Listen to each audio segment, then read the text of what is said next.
All right, we are live. Hey guys, how's it going? Welcome back to the Kiwi Lads channel. We're back for some more URC. The Six Nations has taken a little break this weekend. Instead, we get a couple South African derbies. Now, the weather at the moment from Emirates Airline Park doesn't look great. Looks quite overcast, but that doesn't matter because no matter what, these two sides know how to play some fast-paced rugby, as should be a very awesome game. Looking through at just the South African side of the URC at this stage, Stormers sitting in first on the 50 points. They are 9 wins out of their 13. Also, they did get that draw not too long ago. But that massive points difference of plus 116. These two sides near the bottom, though, third and fourth for the South African Conference. 33 points for the Sharks. The Lions, I should say, they've struggled to get themselves victories. They've been close multiple times, but just a struggle to put on those winning points at times. And in this game, it's going to be very important as they are currently sitting 13th on the URC table. They need to get up there just a little bit further. Looking through at the top 11, the Sharks just keeping in the top 8, and they'll want to keep on climbing, which is what they will be able to do after this game. But we've got two South African derbies. Like I mentioned, the Stormers going to be playing the Bulls just a little bit later on in the evening here in New Zealand. It's currently 2 a.m., but it's just what our weekends are at the moment, is getting up at a random hour and watching the Northern Hemisphere or the South African rugby that is taking place. Looking through at this Lions starting lineup, it will be JP Smith at number 1, PJ Botha at 2, and then it is Nalapakanye at number 3. I know that I always struggle with that name. Willem Alberts and also Ruben Skorman there at number 5. Jaco Kriel, Rohan Venter and Emmanuel Tshioka there at 8. Morne van den Berg gets a start at 9 with Gianni Lombard at number 10. Marius Lowe up against his old side. It'll be interesting to see how he goes. Russ on his outside. Edward van der Merwe on one wing. Max Wane out on the other. And then it is Juan Horn slotting in at number 15. Looking through at the Sharks starting lineup, it will be Machunu at number 1. Justa at 2. And Carlos Sadie against his old side, getting to start at number 3. Two very handy locks, Reni Alhihu and also Gerberan Rubala slots in at number 5. James Venter at 6. Hugo Venter at number 7. I just realized that I said it was Rohan Venter. Did I say Rohan Venter for the Lions? There's a lot of Venters playing in this match anyway, and Grant Williams gets a slot in at number 9. But of course, we can't forget Pepsi Buthelezi slotting in at number 10. Or 8 is the better way of putting it. I'm just quickly going to turn down the commentary on my ears. There we go. Real good. That was very loud.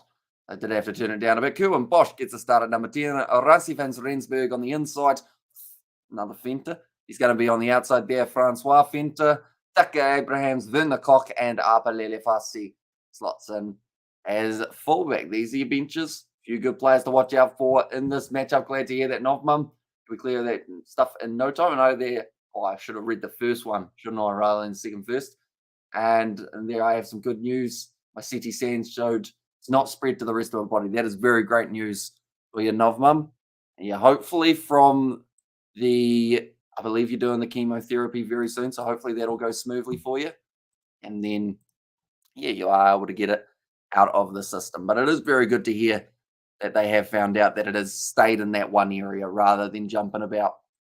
Very good news indeed. Two sides, steps are not good news. They have to go down them in boots. I feel like that's very dangerous. Definitely if it was slippery, but luckily, no slipperiness yet. It's looking overcast, so there might be a little bit of rain near the end of this matchup, perhaps. The Sharks, they're currently sitting 8th, like I mentioned. A big win here might put them up. Okay, no, it is actually raining. It looked just overcast from the distance. But now, yeah, no, it's wet. Not the nicest day for rugby, I'll have to say. But sometimes playing in the rain can actually be more fun than playing in the fine weather. And he's now waiting for the oncologist, says Novmum. So hopefully they speed or kind of get you through quickly. I know that sometimes, like, not the health system, but sometimes it can take a long time to get appointments. So hopefully it is a nice quick turnaround for you. They are just showing there a run. Jansi van Rensburg, they're looking very strong. Marius Lowe, another number 12, doing quite well recently. up against this old side. Two guys are bringing down the big chili bin. I believe that is a Powerade chili bin. I had a new experience today while playing cricket. Luckily, they're not quite out on the field, so I can mention this without going off on too much of a tangent. But earlier today, I put my bag around the wrong way at cricket. And the reason I say that is they've got a chili pocket on the side where you can put your drinks and whatnot, try and keep them cool.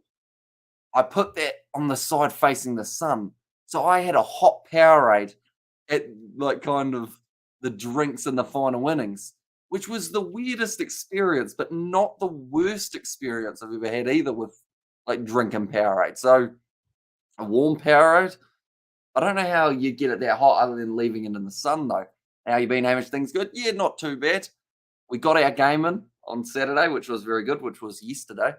Now, seeing as we are just into the start of the Sunday, believe me and George are going to be doing a Warriors game tomorrow. The Warriors versus the Storm in the afternoon, and then me, George, and Daniel, I believe, are all going to be going fishing in the evening. So it is all busy at the moment. But it's been good.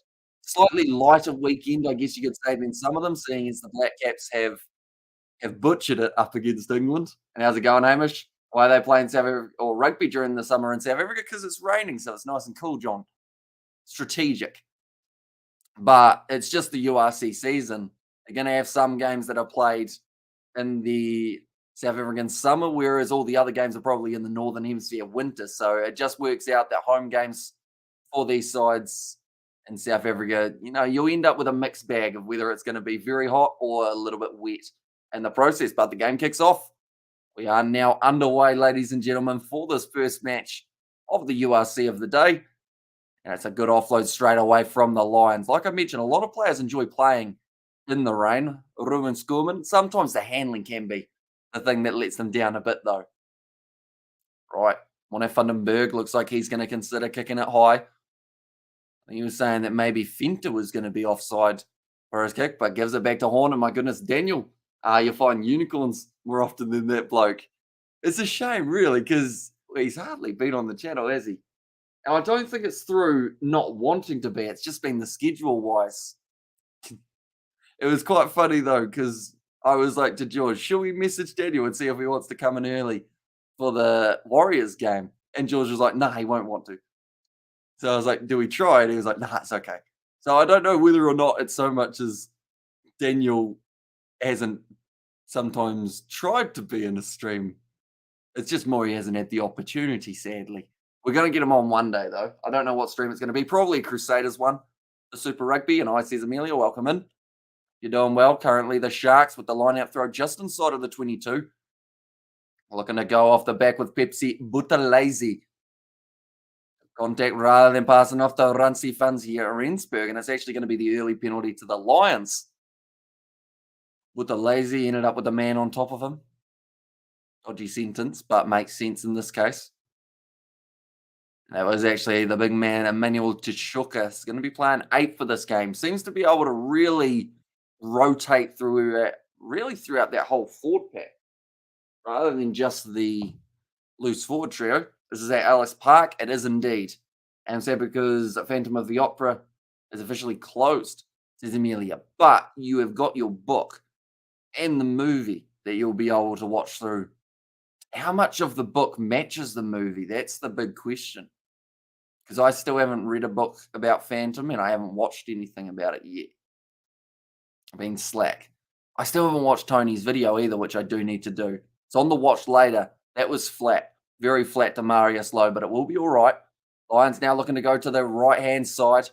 Now, there is no Jordan Hendrickson in this match, I should mention. I have him as the thumbnail, mainly because I didn't want to have to change it. That was a nice wide ball, but it might have been a tad forward to Ravs Makswane, who was looking for it on the outside. He certainly had the pace. Just didn't receive the ideal pass from Juan Horn, who was actually able to just outpace Rancy Fans Rensburg. Apalele Fasi put in the big hit. Still 1-on-1. The book is what the musical by Andrew Lloyd Webber is based off. How long's the book compared to the movie? Is it a thick? Because I saw the picture you put of the book, and I would say it's about this thick. Am I right on that, or is it like a sneaky one that looks that thick, but it's actually like that?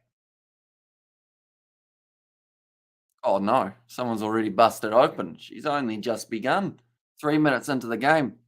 Can they stop a rugby match because of lightning, Amish? They can and they have. I believe in the past. They stopped. Oh, it was actually, I think it was a South African game. Who was playing? They stopped one of them actually because the power went out for a short moment because of the lightning strikes and whatnot. That was actually, it might have been a Lions game or a Stormers game last season. Could be wrong in that statement, but I know that we had one game that they ended up having a bit of a stoppage for the bad weather, and then they went back out there afterwards. After about 10 minutes or so, go the line, says Johan. So prediction for this game, Johan. They're currently in 13th. A big win here could push them very close to that top 8. So what's your score prediction? Do you think they'll win this game comfortably, or do you think it might be quite a close one? I'm looking forward to it, though. I feel like out of the 2 games of South African derbies, a lot more people are looking at that Bulls and Stormers game, but I think this one's going to be a little bit of a dark horse because these 2 sides sometimes get matched up pretty nicely. Going to be the rolling maul now. Grant Williams waiting for this one to come free at the back of the maul. Does decide against going to Kerwin Bosch. Instead gives it to his big inside centre, Ransi van Rensburg. It makes a couple meters. They're still just outside of their own 22 here. The Sharks gives it off to Sadi against his old side. A lot of that in the URC. We've got a lot of changes, and most of them are just switcheroos. Are there any spectators there, Hamish? There are. They're actually, I mean, of course, you're never going to sell out Ellis Park for a mid-season game. Definitely not when it's raining, but it sounds like there's a few people on this near side of the field, which is good news. I also don't know how much they're charging per ticket. So that's the other side of things. And yes, I know I've got the DVD, but it's not the same as making the trip to the Arts Centre and walking into the theatre with the terrible phone reception, but technically travelling back to the 1800s, says Amelia. Although you do miss out on Gerard Butler. Although you get to see that other fella whose name I've forgotten, which I know you'll be disappointed, but that main fella you talked to a few times. And that's actually exactly how I mess with book readers when they start telling me about a book they found interesting. I ask them, when does the movie come out? Yeah. See, my sister, she would 100% rather read a book than watch a movie because she feels that in the movie they don't get to explain as much as a book. Now, it will fund a murder. Nice pass off. I've realised I've covered a lot of South African games because yesterday when driving to my cricket match, I've started, unfortunately, well, it's not too bad in a way. It helps me with these commentaries, but I've started saying Q with a now. So I was like, we'll have to be quick. And I was like, that's something that I've kind of got from saying some of these slightly more trickier names that involve the noise, Robala, and all those guys. It's going to be lost backwards, but the Sharks steal it. And now nice run up the middle. Who's this? This is a big fenter moving up to the halfway line. Sharks now with a little bit of momentum, as they should. They like water more than Lions. Now Vince Rensburg goes to Upper Lelefasi. I don't think a week's gone by that I haven't used that joke. And I don't think a week will go by. Kerwin Bosch. Big pass. Off to Reniel Jehu. Now counter ruck from the Lions. The ball almost bounces free. It's actually loose from Grant Williams, but somehow the Lions haven't been able to get the turnover until the breakdown when they did get the penalty and get actually marched for 10 as well. Went to the Chiefs versus Blues preseason game in Pukekohe. Nice. There was a good crowd there, wasn't there, for that matchup? And I mean, you got plenty of rugby. You got 90 minutes with Josh Peterman, the name of the Phantom, who was in Melbourne and helped me get home. Says Amelia there. And the length of a book is like the length of your traditional chapter book, says Amelia. And we'll say, glad I brought a grandstand seat. It was a very hot day. Like, it's good that we're getting some dry weather up there, but now I have a feeling it's going to be extremely dry and it's going to be all the rain's falling at once. And now, like, I wouldn't be surprised if in a month's time we're in some sort of drought in the North Island. The weather's been that weird that it just keeps on going back and forth. We've been playing cricket. Boy, it's been dry. Like, you're fielding close. And it's great because you got pants on, so when you slide your knees, it's not bad. But, like, I think that was from, you can't really see that. That on the bottom of the elbows, just from diving on the grass turf that we've been playing. It's like playing on AstroTurf, how dry it is.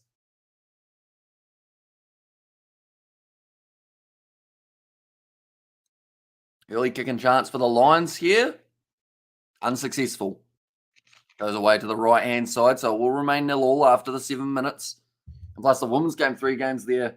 Chess Manawa played both their games. They were 3 halves each. Yeah, I did see that the Waratahs actually making the trip over for that one, which is nice to see. And the weather's been perfect for cricket at Mount Maunganui. Yeah, even though it was supposed to rain on that first day, it just didn't. And I think that was where the Black Caps started having their downfall, wasn't it? It's a bit of a shame because I was looking forward to covering probably the 5th day of that test. Ideally was my first plan.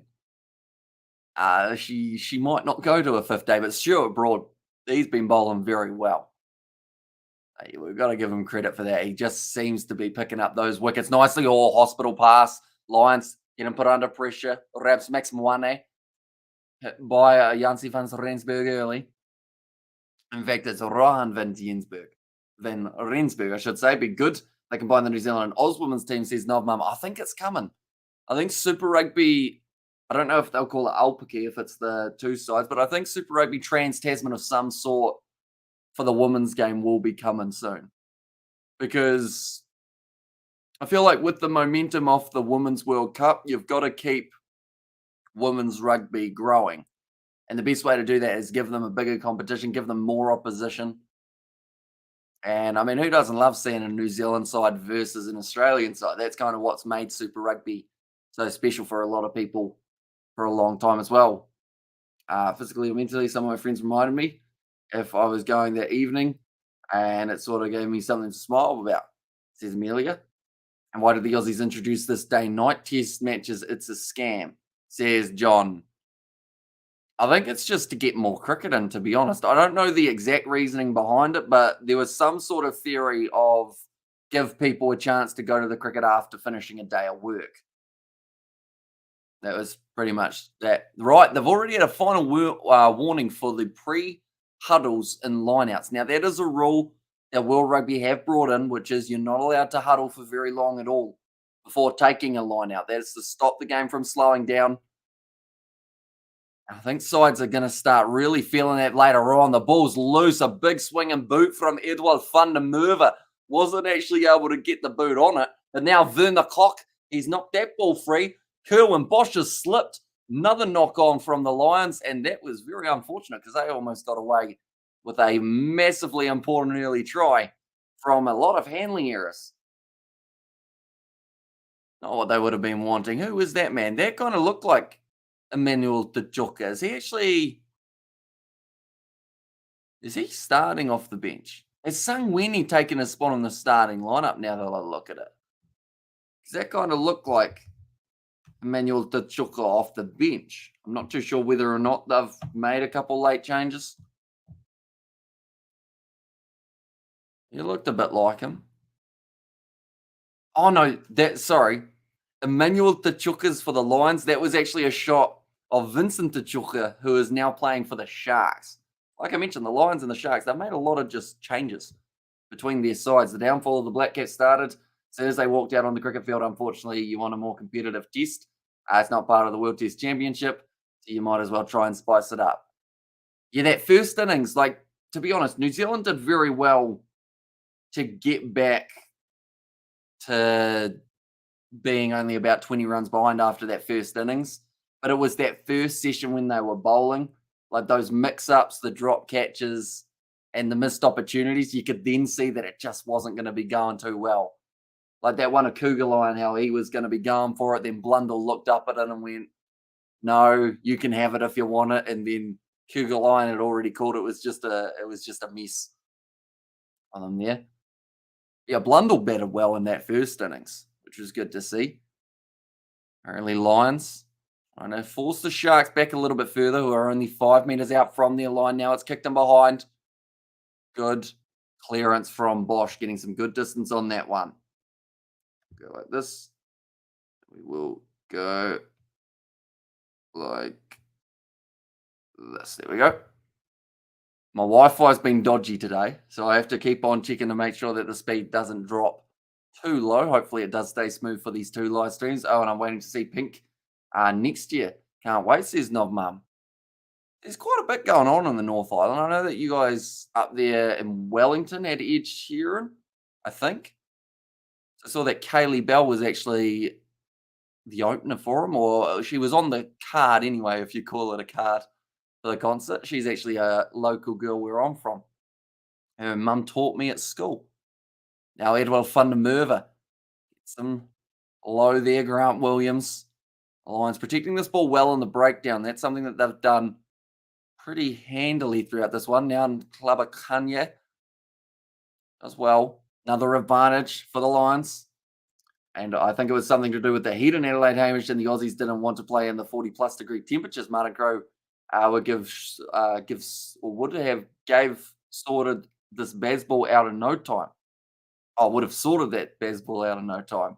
And yeah, Blundell made sure that we had a game on our hands. Then the Wagner bowling happened, and then the Broad bowling happened, says Sebastian. Yeah, I think all it's shown is if you have a bit of a crack at, like, if you go after Wagner a little bit, it seemed like he was just crumbling, which is something you don't normally see for Wagner's bowling, but normally he's got Bolt to bowl the seam, or sorry, the kind of more pitched up deliveries, and he gets to rock back. But I think in the second test match, we're probably going to see Tickner take over that opening bowler's role. And maybe Wagner is the first changeover. 13 minutes through, it will be another kicking opportunity here for Gianni Lombard. Did miss the first one. This might be the chance for the Lions to get the points on the board. From about 35 metres out. Still not a given in wet conditions, but he'll be hoping that it goes all right. He's got the distance, hasn't got the accuracy. It's still going to remain as 0-0 between the sides. Wagner is not an opening bowler. He's a shot bowler with an older ball. There's John Mills there. Yeah, I think New Zealand definitely felt the effects of not having someone like a Matt Henry or a Trent Bolt. Even to a certain extent, Kyle Jamieson, even though his bowling isn't flash at times, he can still get those occasional wickets that help you out because of that extra height. And Wagner's first 11 overs were the worst in Test cricket history, went for 100-plus runs. Yeah, he wouldn't have been happy either, Wagner. You know he's a feisty character, so he would have been very, very mad. And then that one that he got the wicket, but it was a no ball. Like, he was doomed from the get-go. Nice inside ball. Vijay Botha with the attack and run for the Lions now. A lot of pressure there. Almost would have been offside against the Sharks if they have really tried to tackle. Going to be another offside advantage, or in fact a different advantage that time in the breakdown for the Lions. Nicely taken low from Emmanuel Tishoka. And that should be, no, not quite turned over. Mono Vandenberg. Looks a little bit similar to Juan Horn. And their side, Southie could have opened with Bracewell, like Marty Crowe did with Patel in 1992 World Cup. Yeah, that's something I guess no one's really tried too much against England, other than, of course, when you're playing in like Pakistan or somewhere like there. Normally you do see the spinners get a crack extremely early, but yeah, it just seemed to be that second innings, New Zealand, they almost had a chance to get back into the contest and then they just threw it away. But England's batting at the moment, you know, they're always consistently getting around that 5 or 6 and over, and that just puts teams under pressure that they don't normally experience.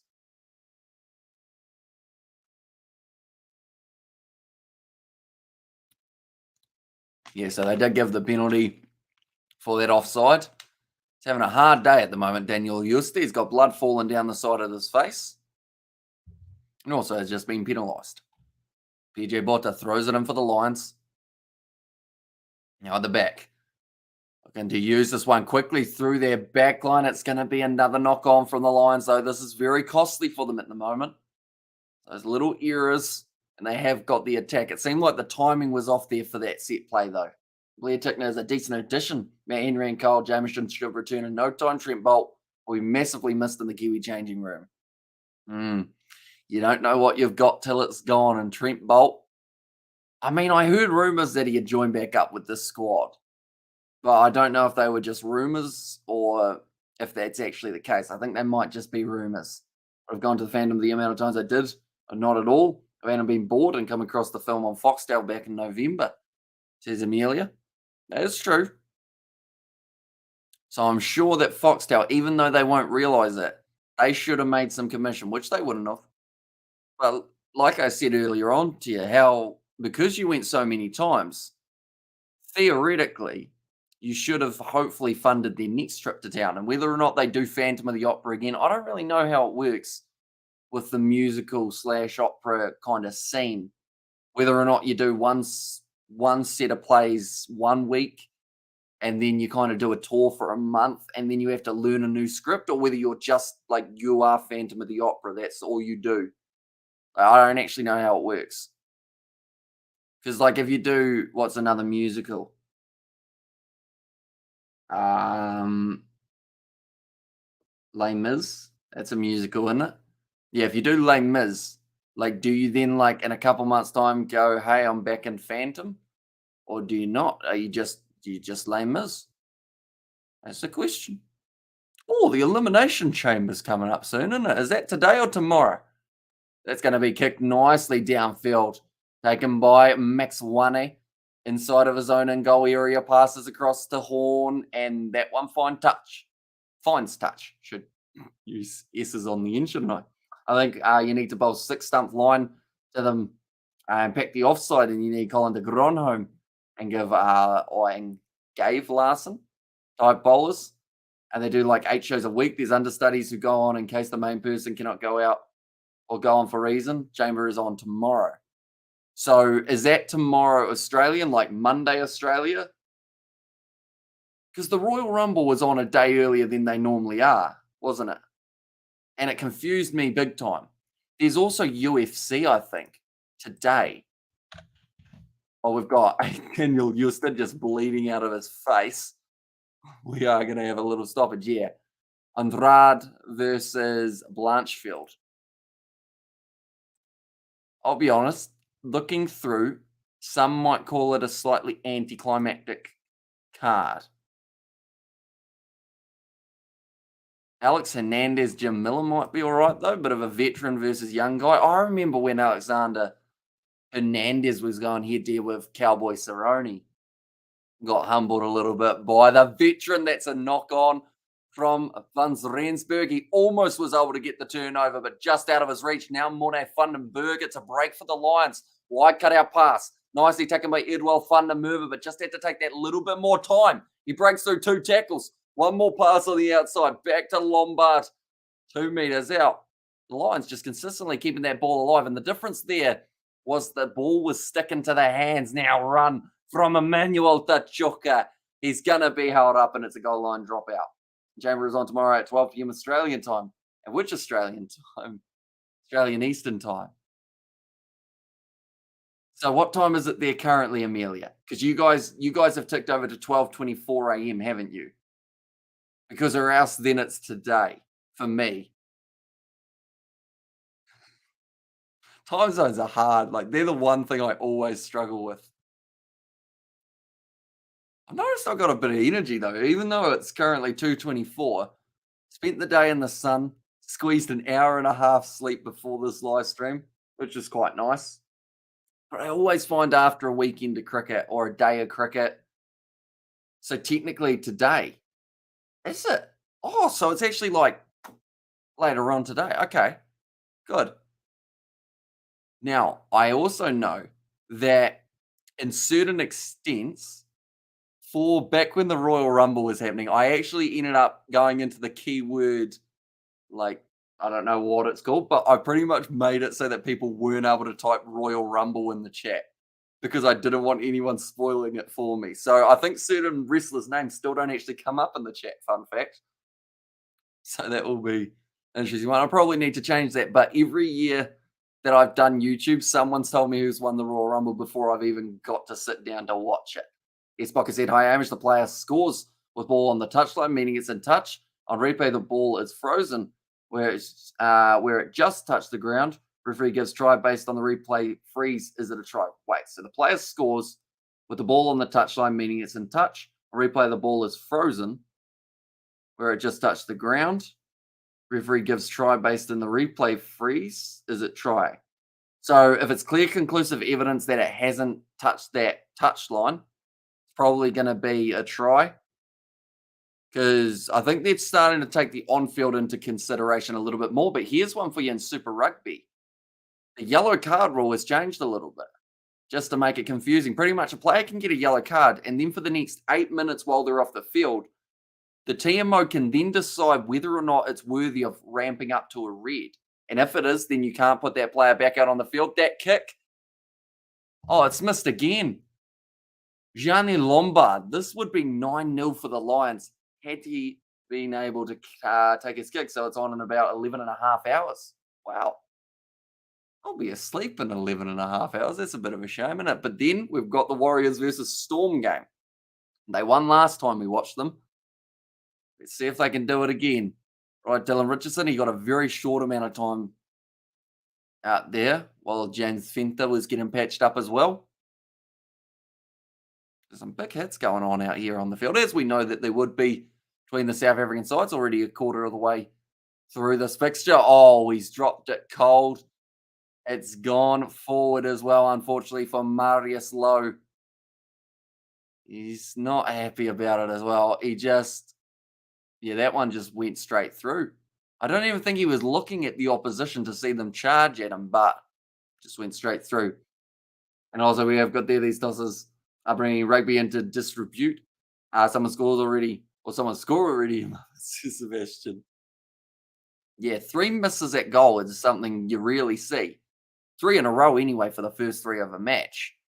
We got a drinks break going on here? I think we do. Gonna be the drinks break out there on the park. I should mention there is another game coming up later on tonight. It will be the Bulls versus the Stormers.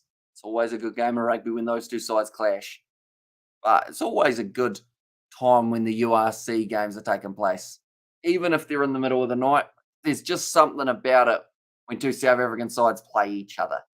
I put on a story on my Instagram thanking Phantom. About half of the cast I've tagged either responded to it or reposted it on their story.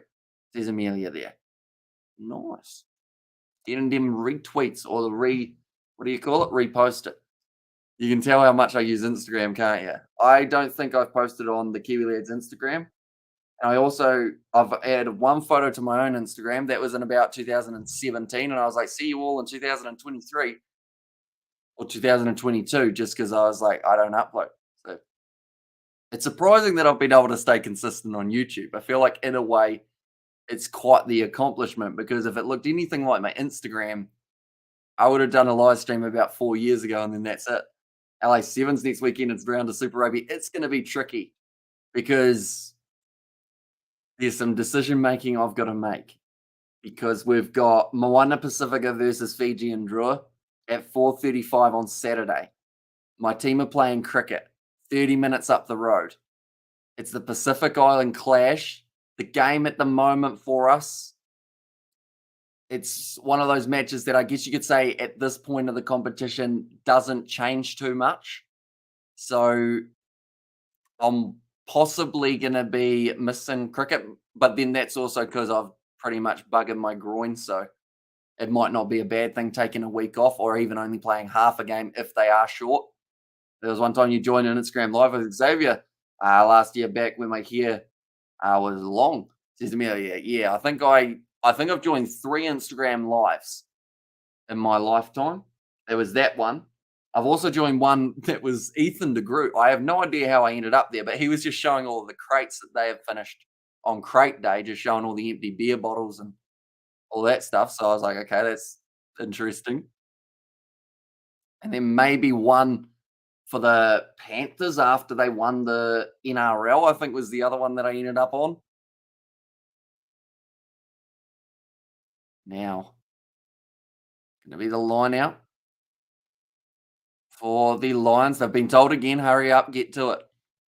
So it's definitely trying to speed up the game by adding the players to the line out a lot quicker, having less players standing around talking. Marius Lowe considered the offload to Max Wane, instead hangs on to it. Now Monty Vandenberg, big shot from Werner Kok, who's almost knocked himself out. Going to be the knock on. I think Juan Horn's trying to say it was head on head. They'll go back for the scrum. I only ask because in tennis, the mark left behind indicates whether a ball is out or not when a single point of the ball touches the ground. The producers in rugby tend to decide what they show, says Esbok. I think it depends on angles. And the thing is, you've got that many angles that from a certain angle, it can look like a try. From another angle, it can look like no try. Perfect example of that is the James Lowe try in the corner for Ireland.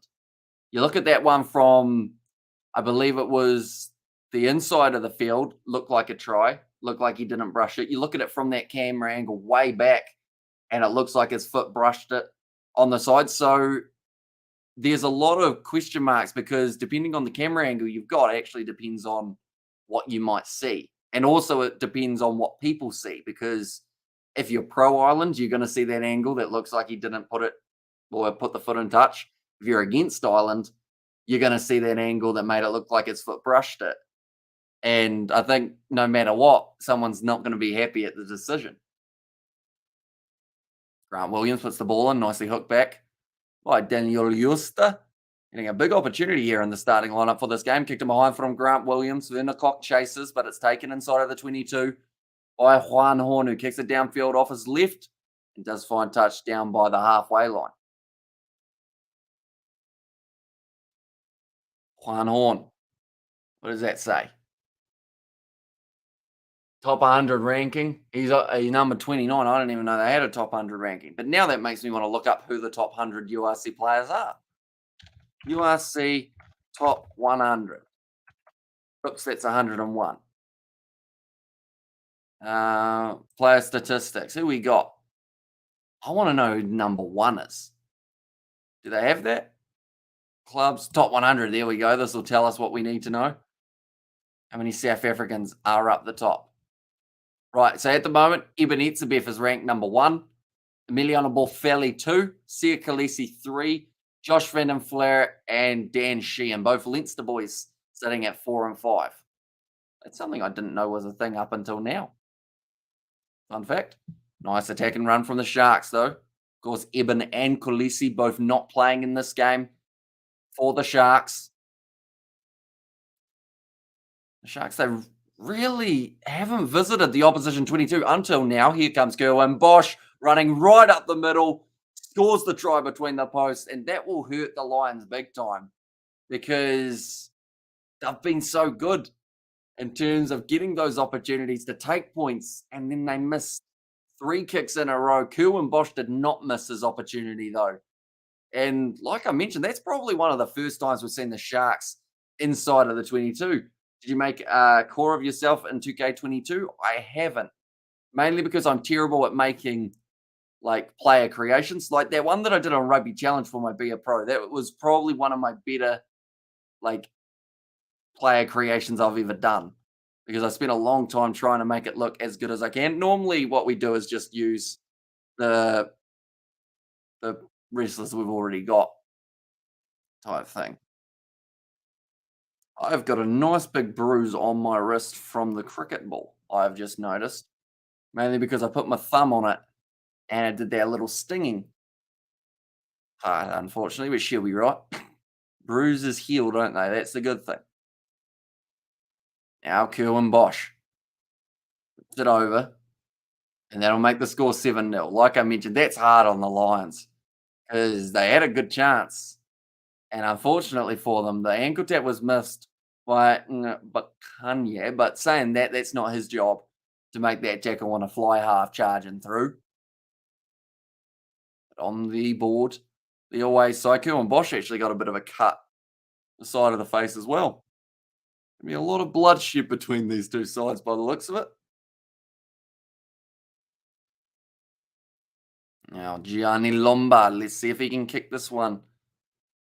That's just the kickoff, so he should be fine. Kicks it long and deep and very long. It's nicely taken by Emmanuel Chichuka now. Great tackle. In fact, no, sorry. Vincent Chichuka now making his way out onto the field for the Sharks. So both Chichukas on the field going head to head. Now, Grant Williams puts the ball high, looking for the touchline, does get it out, but it will be a good attacking opportunity for the Lions, sitting about 22 out from the Sharks line. So that's going to be for Gerbran Robela. So you wonder whether or not there is some sort of injury involved there for the South African number 5. Hopefully nothing too serious, though. And I'm not counting on Atef being any better on Monday, says Amelia. Oh, it's always the case of, like, the longer you do something, normally the better it does end up getting. Like, it'll be a while till you get the rhythm of because it will be a new schedule as well, won't it? So that's always hard to adjust to, depending on what your schedule has been prior. That's going to be an offside against Fenter, I would think. He was way ahead. Yep, there we go. Offside advantage. And now the Lions, they've got the opportunity to take 3 if they want it, but I think they'll go for the corner here because they've now conceded. Okay. Ruben Schumann, he just made a Y. I don't know what a Y means. That might be posts, actually. That might be the goalpost. Gianni Lombard's going, no, no, no, no, no, not me, not me. And it looks like it's not going to be him. It's going to be someone else. I know Evo van der Merwe goes over to him, says, don't worry about those last 3. They will kick for the touchline. I've got my childhood friend that I get to see on Thursdays, but other than that, I'm looking forward to Mondays. Says Amelia. But then I guess the other thing, that's a terrible kick for the corner. They're going to be about 12 meters out here for their line out. Rather than being the 5 meters one, Horn always looks like he sucked on a lemon. And after that kick, I would too. Now, be line out. PJ Borta just drawing that ball. But yeah, think about the end goal of it, Amelia, in terms of what you're going to get out of it. Like whether that is some sort of qualification or something like that. It's all a stepping stone to where you want to get to. Now, 5 meters out from the line. It's a decent rolling ball in the end, but unfortunately just had to start a little bit too far out now. Abakanye has that one around the side. Tishuka gets his head driven into the turf. Another advantage, another penalty, double blow of the whistle. This might be a yellow card. In fact, it will be. Number 19, the ruck is formed. That's going to be Vincent Chichuka, unfortunately. So I believe it was actually his brother who hit the ball up. And now Vincent Chichuka, he'll be off the field for the next 10 minutes. I read the Kiwis want to have less TMO decisions to speed up the game. Will it result in a more spectacular game? I disagree. I say don't collaborate on TMO decisions. Give 2 minutes and let TMO decide, says Esbach. Although it's very easy to say give them 2 minutes, but then some decisions, like what happens if you've looked at it 5 times or something in the first 2 minutes and then you still haven't really made your decision? It's a tricky thing. But yeah, in terms of like for penalties and yellow cards, that's where that if you get a yellow card, it can get upgraded to a red if the referee decides that it was bad enough. But if not, then you can kind of get away with just keeping it ticking over quite quickly. So Super Rugby games, I would think the way that they've changed the rules and whatnot this year, if the average game of rugby goes for 1 hour 50, I think Super Rugby is probably going to get it done in an hour 45 or somewhere around there, just because if they can keep everything in terms of stoppages to a minimum, it will help. Because there was a little patch there. It was only not too long ago. They were in the drinks breaks and whatnot, which was understandable because it was very warm, but it also meant that the games were going for just under 2 hours, which was crazy because normally, you want to get through it in about an hour and 50, and adding an extra 10 minutes is actually quite a bit for a game of rugby in terms of stoppages. Nice work at the moment from the Sharks. 10 meters out from their line. Now put back into the pocket. It will be Kerwin Bosch. Looks to get plenty of distance on this one, and he does. It's a good kick again from Bosch. He's been doing well today so far throughout the first 33. Got himself the try not too long ago as well to give the Sharks a 7-0 lead. The Lions, like I mentioned, they'll be looking at their chances going, if we got that one 5 meters out for the line out, we could have had a real crack at the line. Couple of the other ones that they have messed up, just not quite being good enough, unfortunately, and not clinical enough in the first 30 plus minutes. Now to Chuka with the nice run. Funberg goes short. That's going to be Marius Lowe. In he goes between the sticks against his old side. That's what we needed to see from the Lions. Little bit of fire lit under them there. And they do make the most of the man advantage. That will put them on 5 points. A nice, easy kick.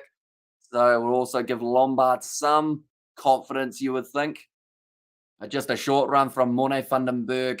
Found the offload up to the big man, Marius Lowe. And when he starts running, people start falling down. As soon as he ducked his head, he was really keen to just keep on driving forward. Those ones are always dangerous for the defenders because you can often headbutt your teammate. And this game, we've already seen enough players bleeding, and I think that would also do it. All right, Gianni Lombard, like I mentioned, nice easy kick here. 0 from 3.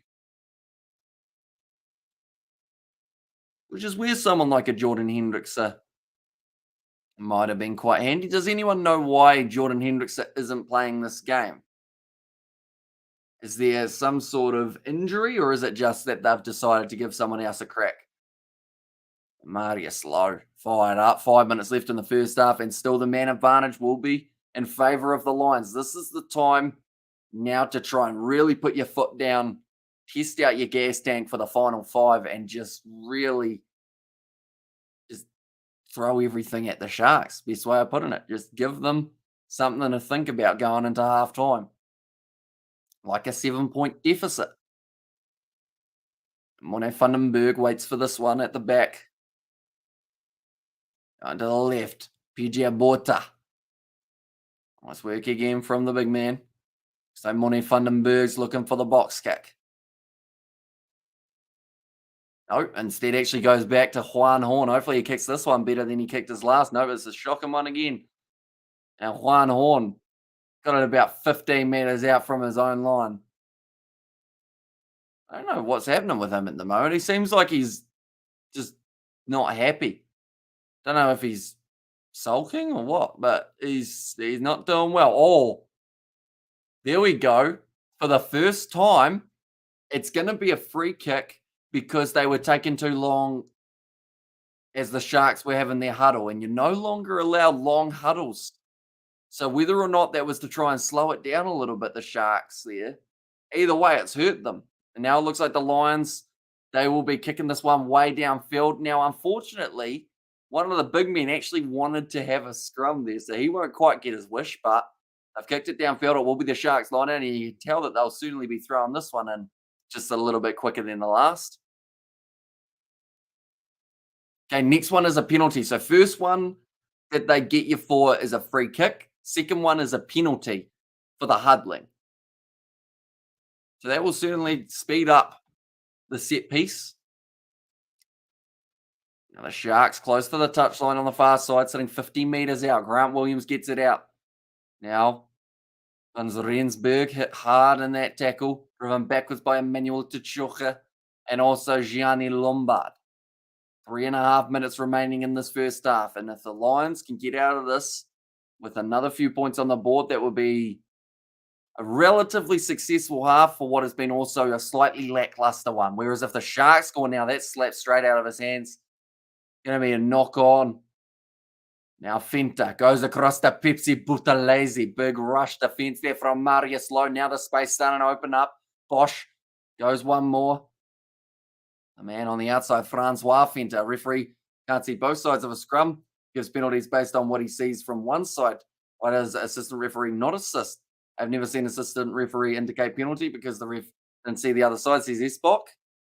Oh, you see it a little bit more than you think. Like, you're never going to hear too much in terms of the referee going like that, mainly because it's such a quick split decision. But I think it depends on the competition a little bit.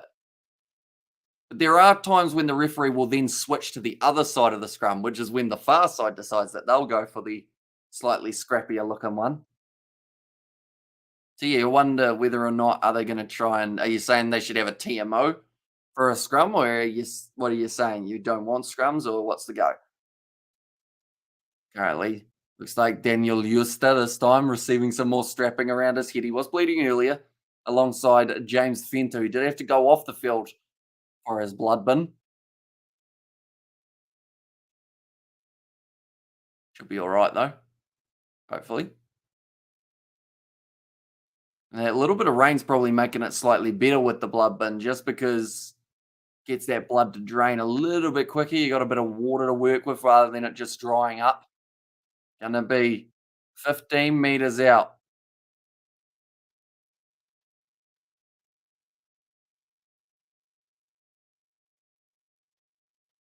Ooh, it's gonna be now knocked back by the Sharks, so they've stolen the line out. Pepsi Butalazy goes across to Kerwin Bosch. Now wide cut out pass. Here comes Saka Abrahams. First time we've seen the flying winger in action. I mean, Edwell fun to move, always the cat-like agility out on the wings for their side. That was in through the side. I think PJ Borta taking a bit of a cheap shot there, or in fact, it was JP Smith. Now Grant Williams have this one again. Dropped by Husta. It's gone backwards though. Now kicked him behind from Apelelefasi out on the full. Ugh. There's been some big mistakes from both sides. Unfortunately, throughout this first half, but still only 1 minute remaining. I think the commentator described it well, grinding their way towards halftime. Both sides, errors abundant in that first 40 minutes, but the second half, you'd like to think they've got all of those little errors out of their system. To be fair, they haven't played in a little while, these two sides. I think it's been a couple of weeks, but we're looking for a better second half.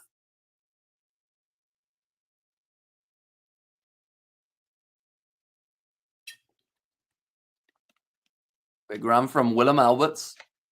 A rear run from that man. We've hardly seen him throughout the first half. So Monty Vandenberg adding some players and an assistant referee have eyes on the other side. Referee doesn't have to run to the other side. That indicates that only he rules on scrums, not the assistant referee. Okay, Abrahams looks like that one's gone out on the full now, and they are going to be going back for a line out 25 meters out. So that time it was Morne Vandenberg with the mistake. And this has given the Sharks a very good opportunity with only the 10 seconds left. He's shaking his head, Vandenberg. Lions have lost their last 9 fixtures against fellow South African franchises in the URC. So that hurts because if you're not winning up against your South African sides, those are a lot of points that you got to try and make up against the Northern Hemisphere teams. We've just heard the siren. At 22 meters out, Grant Williams has managed to milk that advantage, which is good news for the Sharks. And you'll Juster now. Williams. Bosch goes for the little grubber in behind. Is it going to pull up? Oh, he's just smacked into the post. They'll be going back for the pin. Right, I would think more than likely the Sharks may consider the 3 points going to halftime, 10 points to 7 up. Yeah. PJ Borta just ended up in the wrong place, wrong time there. And Grant Williams saw it early and went, yep, that'll do me. Borta's not happy. Okay, risky from the Sharks, but I like the aggression. They're going for the corner.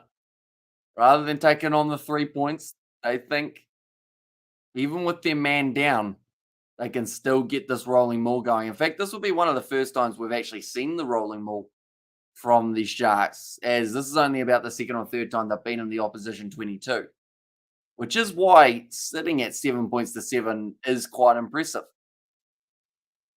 Right. Rolling maul, here it comes. It's getting close to the touchline at the moment. Very, very close, and it looks like just still in. No, that one's going out. Well defended by the Sharks. And that is going to be the end of the half, ladies and gentlemen. 7 points to 7, a low scoring one. But still plenty of excitement to be had throughout that first 40. And I'm sure we will see plenty of it in the second 40 as well. So, yeah, the first 40 minutes of this game took 50 minutes to get through. We haven't had a TMO decision, I don't believe. So, for the first half to take an extra 10 minutes, they did start late, so they're probably getting a little bit better in terms of time and getting through it. The next game starts at 4:05 p.m. or sorry, 4:05 a.m. New Zealand time, which will be 5:05 p.m. South African. Anyone wondering, that is the Bulls at Loftus taking on the Stormers. That's going to be a great game. A lot of talent out there on the park, and we are going to be covering that fixture as well. Looking back though, now that I know about this top 100, we might as well read from 6 to 10. You've got Darcy Graham, Kieran Frawley, Peter O'Mahony, Thomas Albanoz, and also Halafihi. It's interesting that Benetton actually have 2 of their players in the top 10, which is great to see. Edinburgh have also got 2. The Sharks have got 2. Leinster have got 3. And I believe they are all the double ups and everything. And take Fussy off. He hasn't been great today, has he, Apalele Fussy? Him and actually, to be fair, Pepsi Buthelezi. Haven't seen a huge amount of him like we normally would. So, a bit of a shame for the Sharks. Like, they've only had a couple attacking opportunities, which is something they will definitely want to improve on in the second half. Oh, they actually only show the top 20 on there by the looks of it. I see Zach Berger for the Bulls is number 13. Dion Forey for the Stormers, number 19. Interesting how the rankings work, because looking at the table, the Stormers are in second, but they somehow only have 1 player in the top 20.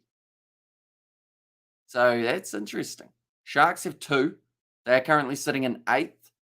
Of the other South African sides, the Bulls have 1. That is Zach Berger.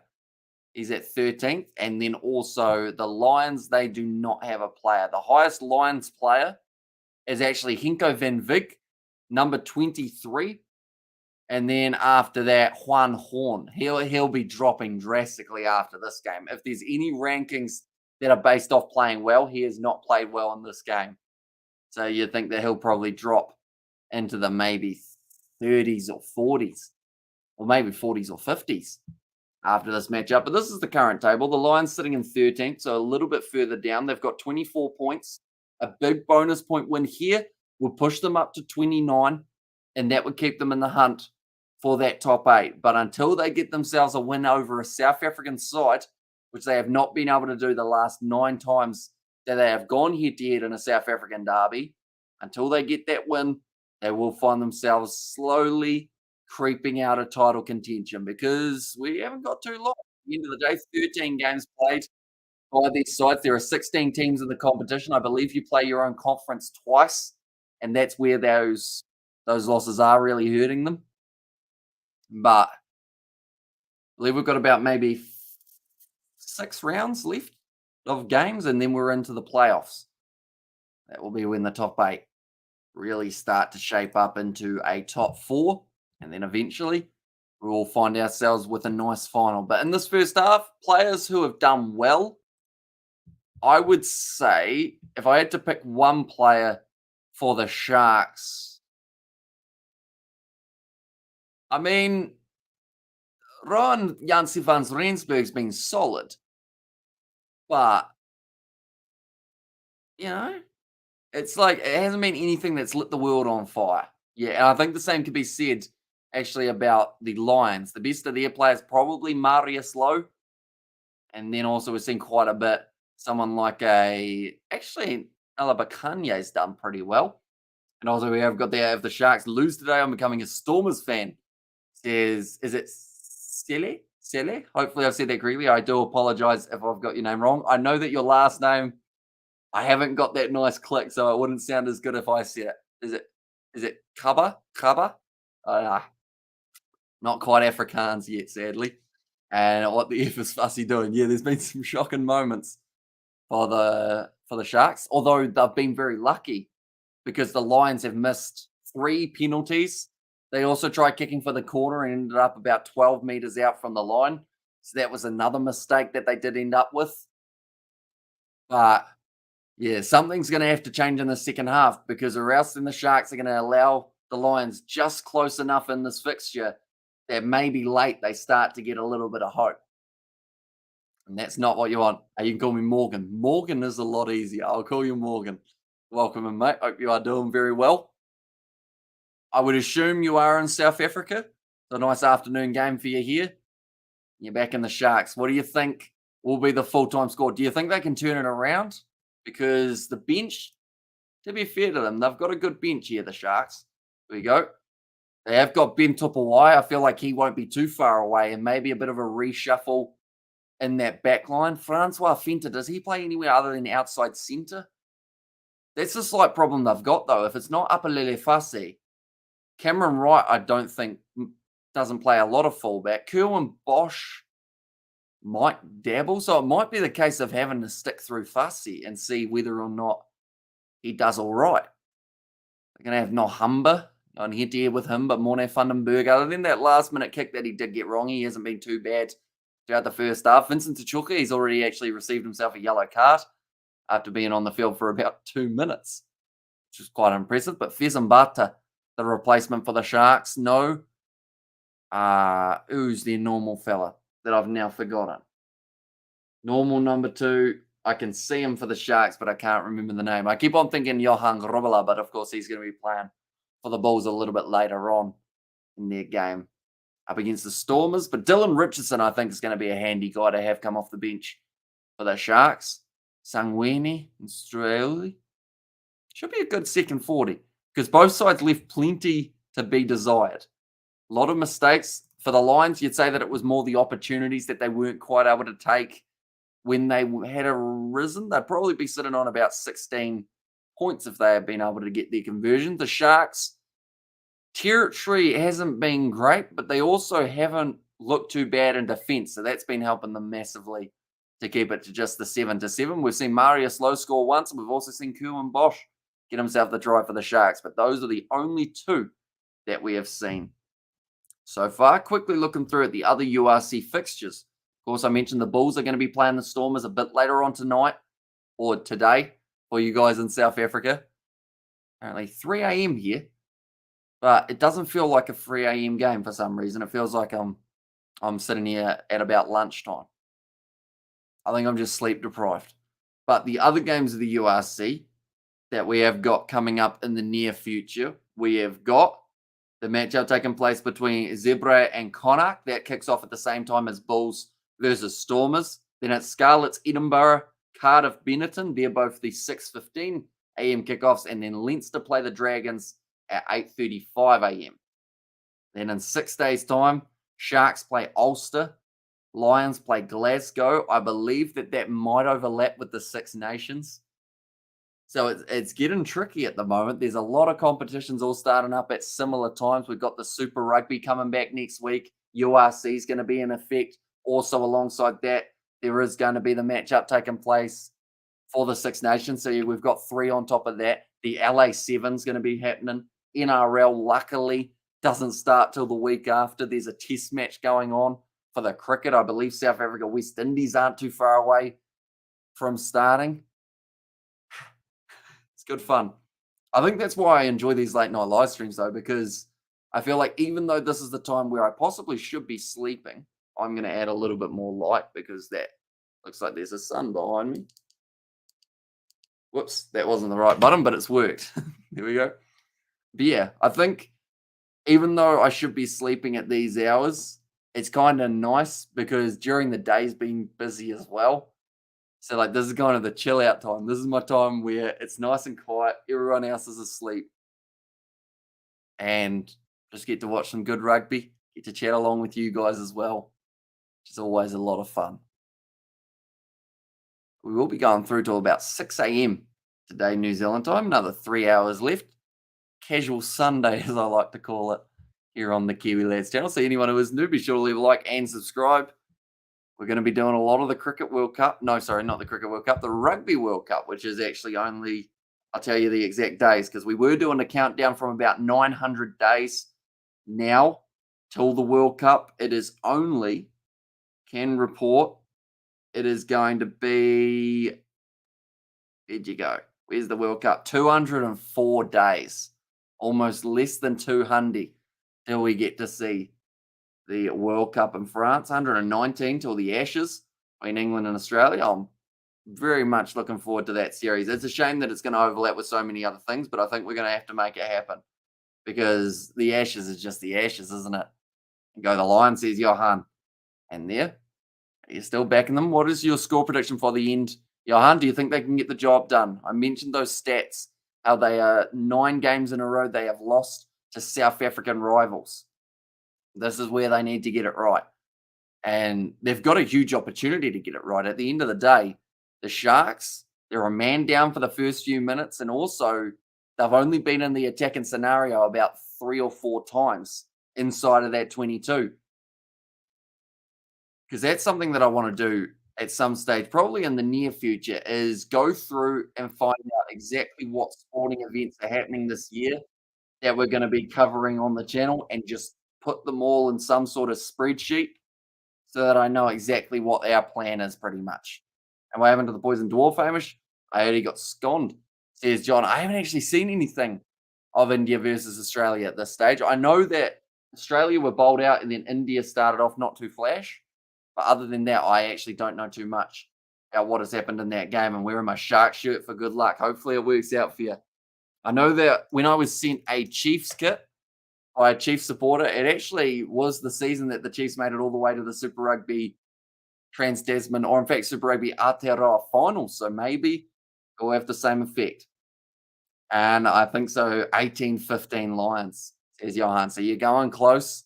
Somewhere in there, there'd be a penalty taken. That made it worse. It kind of looks like we got a bit of a... Oh, it's gone. Okay. I was going to say it looks like we got a little bit of a sun, but the sun's gone now, I guess. And Nzuzo, hopefully I said that correctly, has said, let's go Sharks in there as well. That's the thing. The Sharks have got plenty of support. So they need to make sure that they have a good second 40 minutes as everyone is backing them. Gerbera Robela actually back out on the field now. I know that he went off in the first half.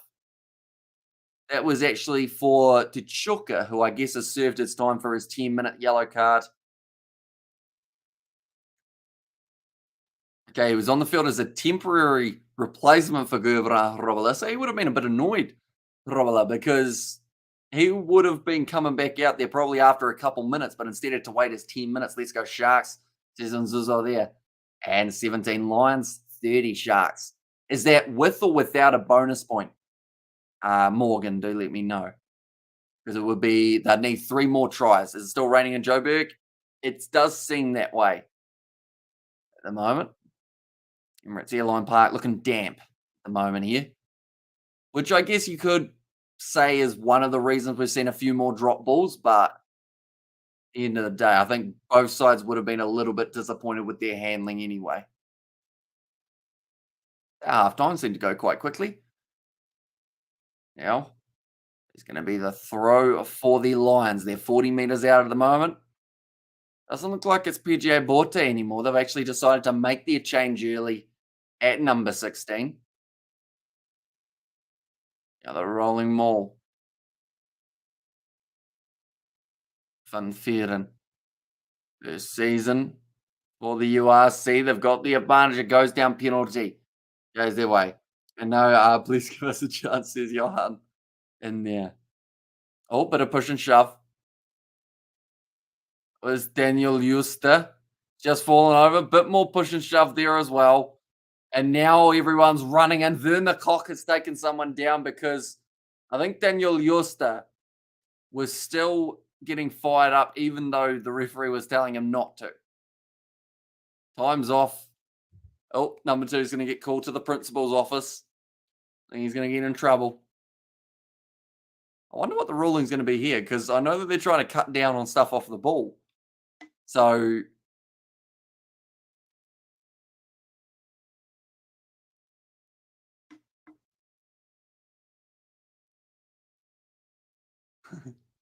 referee said he's not done. Both players were trying to leave. Right. It's been put out there pretty obviously, which is they do it again, they're off. So if that was Van Veeren and also Daniel Juster, the penalty goes against the Sharks. It was initially going to be anyway.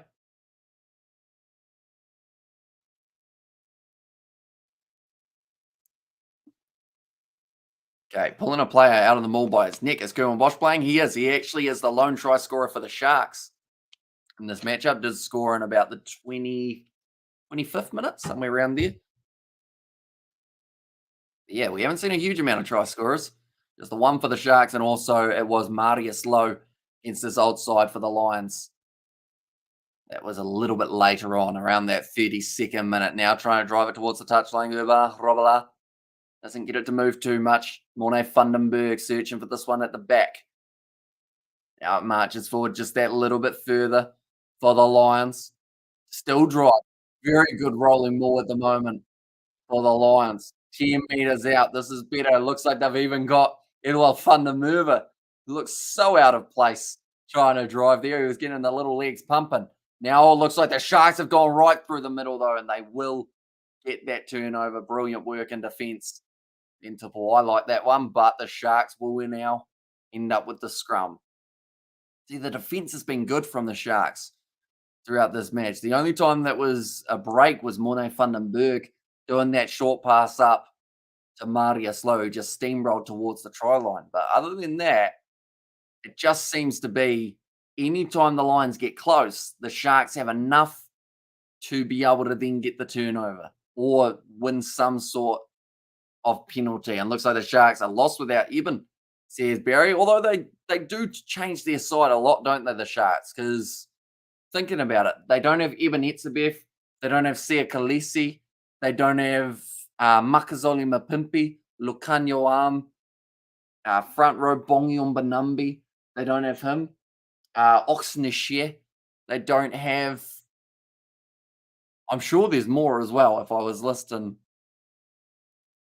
I think there's an extra maybe couple in that forward pack. Maybe in the scrum. But yeah, they've got a lot of players out. The moment is Uncle Pepsi Buthelezi, captain today. I believe he is captain of the Sharks here. And he's got good leadership quality. I've always said this about Pepsi Buthelezi. Ever since his younger, I think he was the under 19s captain, wasn't he? And he just seems to have that leader mentality. And seeing him in that line out, or in that line out drive, did very well to get the turnover for his side. Grant Williams now be going across to the right hand side. Daniel Justad drops his head. Okay. They were asking for the penalty, but they will not get it in the end. Is the standard of South Africa provincial rugby falling? Or is it just the weather conditions, Amish, says John? I think it's a bit of the weather conditions. At the end of the day, like these two sides, they haven't played in a little while. Of course, that's no excuse. But so many changes are being made to both of these sides each and every week. And it makes it tricky to be able to find your momentum. Because, like I just listed, Etzebeth, Khaleesi, Mapimpi, Umbanambi, Lucanio, all these guys are normally players that a side build themselves around. And now they've got to find fill-ins for those spots. And then sometimes those fill-ins do better than some of those more well-known players. But it's trying to find that momentum of switching aside and then being able to play your best rugby. And it's tricky to do because chemistry is not an underrated. People know you need a bit of chemistry in there. You look at some of the best combinations in the world. It's always based off how well they work together, but you need it. Bit of chemistry, bit of communication, knowing what your guy next to you is going to be doing, and then knowing what the guy on his outside is planning to do as well. It's kicked him behind by the Sharks. Not quite the best kick, though, as the Lions have been able to take it back 30 metres out from the Sharks line. Now going for the kick him behind from Gianni Lombard, and just watching that one go into touch for Grant Williams. And that's now going to be the line out. And where are those guys? I think they're on I could be wrong in the statement, but I think they're on a compulsory international stand down, which I believe is also something that some of the New Zealand players have had to have. So I think I don't know whether it's a 12-week break that they have to have or a 4-week break or something, but I think that's what wowzers. That's a huge hit. Kanye has just nailed him. And he taps him as if to say, that was a good shot, don't you? And I think the guy on the ground was going, because he had no wind left in the sails. What a shot. Look at that. Boom. Just ends up getting driven backwards. He's not had an easy game here, Fenter. And that doesn't make it any easier because the big man saw him and said, yep, that'll do me. He might not be nimble, Kanye, but when he lines a guy up, he's not missing. That's the kind of hits you like to see as well, because that means that the Lions, when you see a teammate do that, you go, right, we're in this. Just got to make sure that we keep it clean. Right. It's going to be Fenter going off the field. That is Hinko Fenter, in fact. And that is going to be for Nutche. Now making his way out there. They're saying time is off at the moment. We'll go like this. And like this, like I mentioned earlier on, my Wi-Fi is a little bit dodgy at times. So I just want to make sure that it's all running smoothly every once in a while. Now it's a little bit overthrown. It's a knock on from the Lions, though. And that was a big opportunity that they have just blown there, because would have put them in a good position on the field. Do you perhaps know who's Dianti, who used to play for the Lions back in... Ooh, I'm sure we could find out. In fact, we'll have a Google. Do enjoy a good Google. Spelling his name, I'm glad you've spelt it. So it's South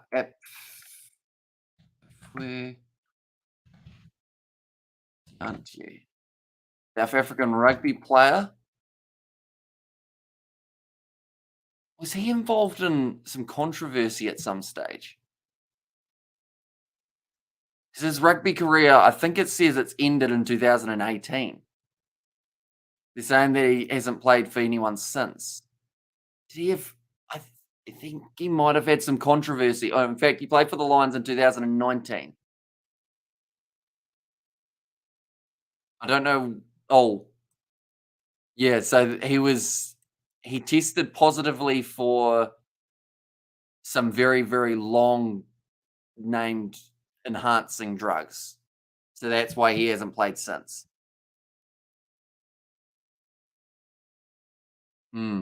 Yeah, normally a career doesn't just end like that unless there's something behind it, you know.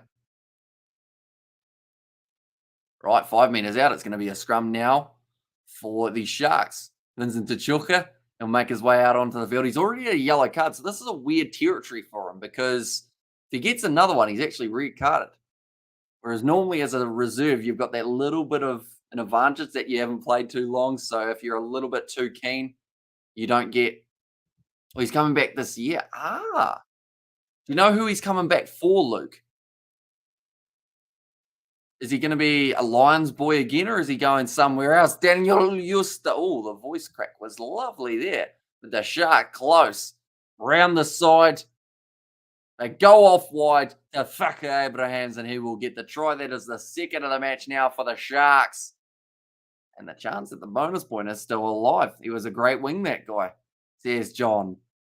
And that's the sad part of it, is even without those in his system, he would have been a great winger. And it's a shame when great players do make those kind of decisions. Like there was... I know he mentioned it at one point ages ago, how he said that it's like that pressure, and you just, you know, it's not a good decision to go down that path. But like even without it, he would have been a great player. But now it kind of dampens it, because people go, nah, it's because he was on that stuff. Yeah, hopefully he can take it, like get back into it quite well. That's what I meant. I didn't mean take it as in like take it, like the stuff. I'm not sure either the Lions, Bulls, or Stormers, because the Sharks got him a pimpy, says Luke there. I'll be interested to hear the crowd reaction, because if he goes to the Lions, it probably won't be too bad, although the opposition will probably boo him. If he goes to another team, I don't know whether the Lions will boo him. They might. I don't know. If he's played in 2019, that's like 4 years ago. So surely, like, there's not that much animosity.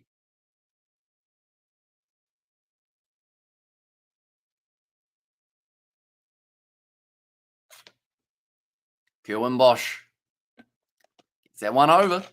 It's going to make the score now 14 points to 7 in favour of the Sharks, the away side.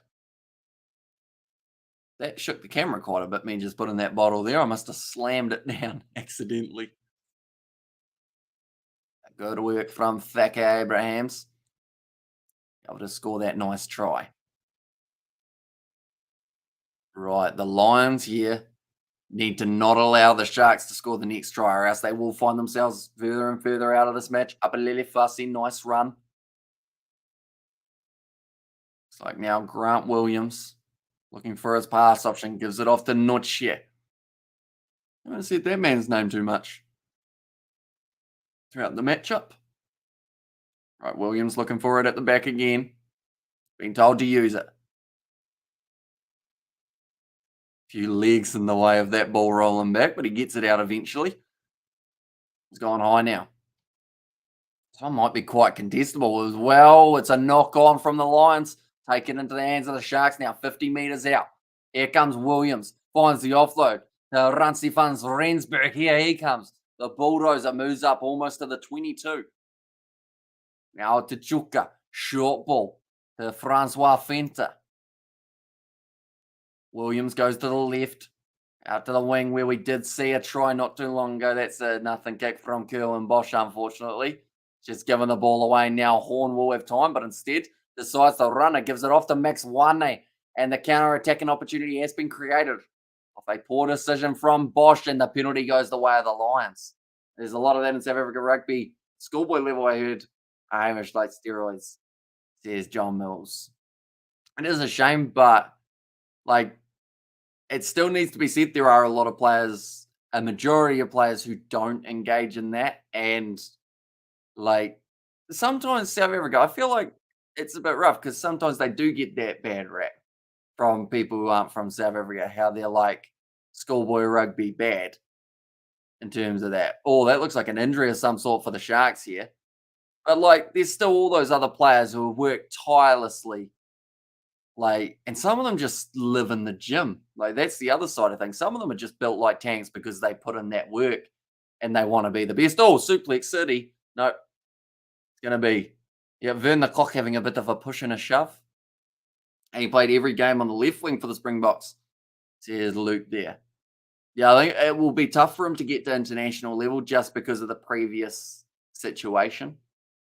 Even if he's like tested and everything along those lines, they'll still probably ear caution, say, sorry, but we can't, just because it wouldn't look great. Because there was, even like last year, there were allegations during the Rugby Championship, weren't there? Like, nothing ever came of it. It just seems to be as soon as South Africa start doing well, the rest of the world goes, oh, they must be on something. Like, that's the first thing everyone says is, oh, yeah, nah, must be that, surely. But yeah, there were those allegations and nothing really happened, or not that I heard of anyway. So, in my eyes, innocent till proven guilty. All good. Am I too casual with it? Probably.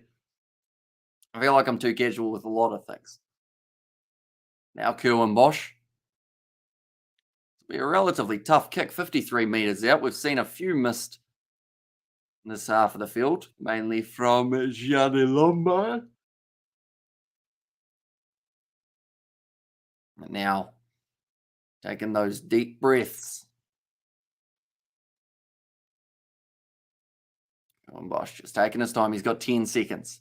Still the 60-second timer. I don't think he's got that straight, is he?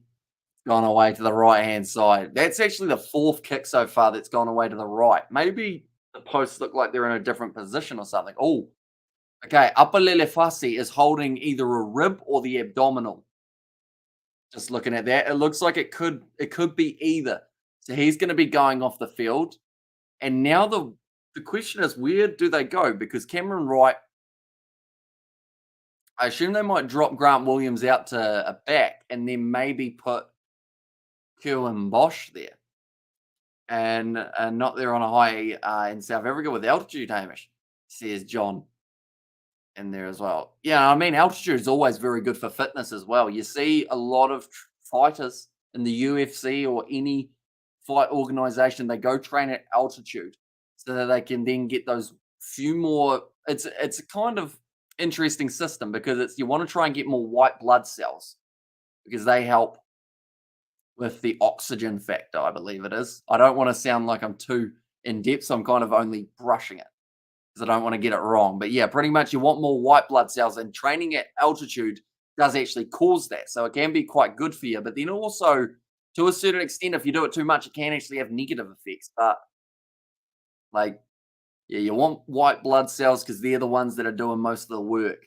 I would love to see Will Jordan and Reece Salmon in a foot race. That would be great. World Rugby, they occasionally do those weird little videos of random players that were like, how'd they end up in the same spot to be able to film? Hopefully they do one of those. Oh, that was a bit of a tip tackle from Max Wane there. They might have another look at this.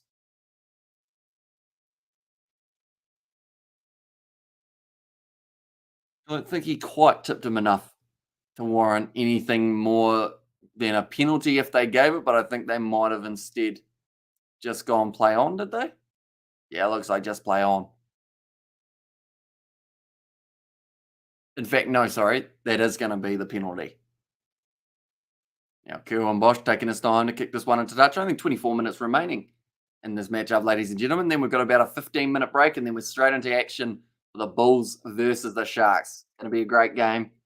Not too far away at all. The second half flown by. 16 minutes gone. Dylan Richardson now makes his way back out onto the field. That is for James Fenter. It's also had quite a tough day out there. Ruan Drea now out on the field for the big man, Bakanye, who's had a good game.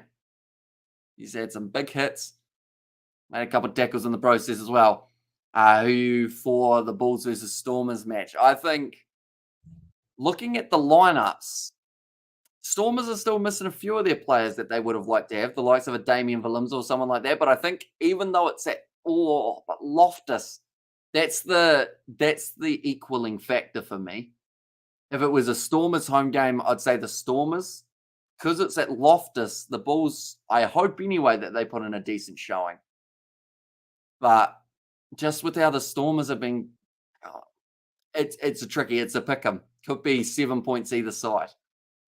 And looking at the table, like both sides would love to get that win because this is the conference for South Africa. In fact, we'll go the whole table. The Bulls here, right? If they get themselves a win, we've already seen Ulster lose their game this weekend. So they've got that game in hand.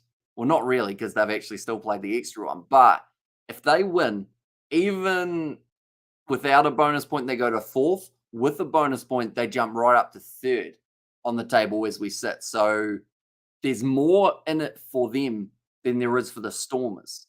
Because the Stormers, you extend your lead a little bit further. But currently, with that 6 points, it's going to be quite hard for Ulster to catch them. Leinster, though, they're almost clear, but just not quite. We haven't seen the Stormers play Leinster yet. That must be coming up relatively soon. Kerwin Bosch looks like he's going to be taking on the 3 points here. Hamish, I enjoy listening to you, even though it's not that important. You put effort into pronounce our names right, especially the R sound. Respect, says Esbok there. I feel like there's nothing worse than listening to someone mispronouncing names. Because you mentioned, it's a respect thing. Because I've always said that, if I'm saying a name wrong, tell me. I'd much prefer to know that I'm saying it wrong so that I can correct it and make it sound better than if I was constantly saying it wrong type thing. But, yeah, it's just respect for the players. At the end of the day, the little amount of effort that I put in to say a name right is nothing compared to what these athletes go through to play at the highest level. So, if I've spent I'd say 3 hours on a day just studying South African names right back at the start, trying to learn exactly how to say them because I used to butcher all of them. But then it was just learning all the little parts, like the W's sounding like V's and the little, the tongue rolls and the chuka and all those kind of names that look like if I was to say it in English or New Zealander, it wouldn't quite be the same.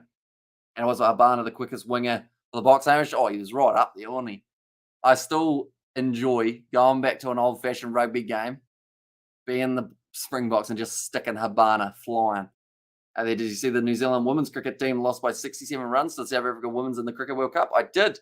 I also saw that they lost by about 93 runs to Australia. So not the ideal tournament for the Black Ferns, or sorry, the White Ferns, I believe they are, aren't they? And also Sharks or the Lions.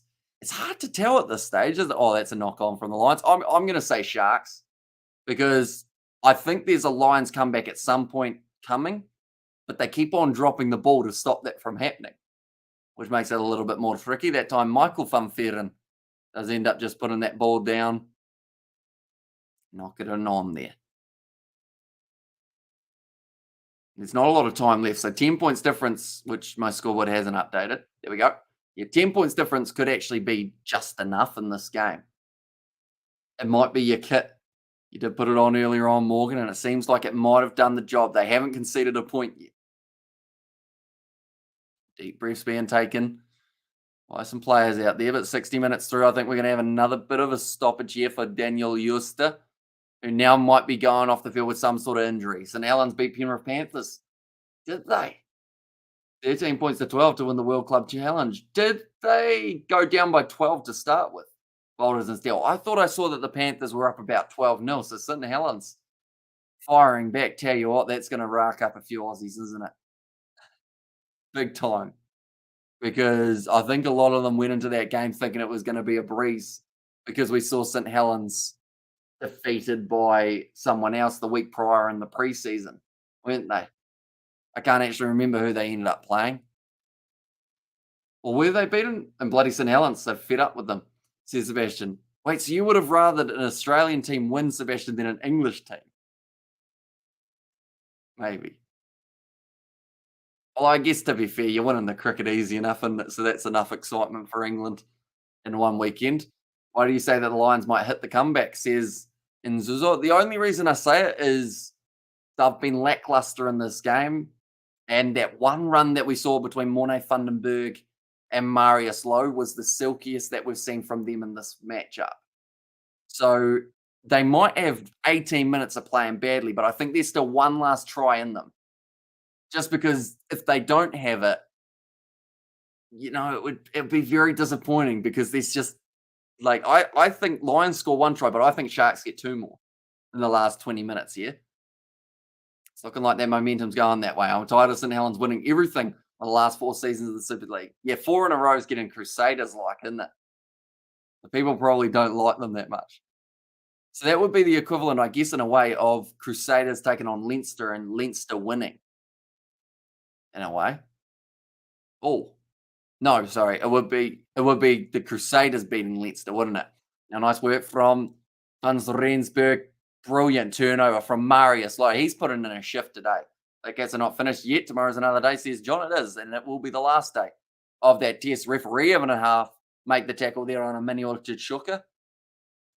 Now, Humber, he's also made his way out onto the field. Edward van der Merwe.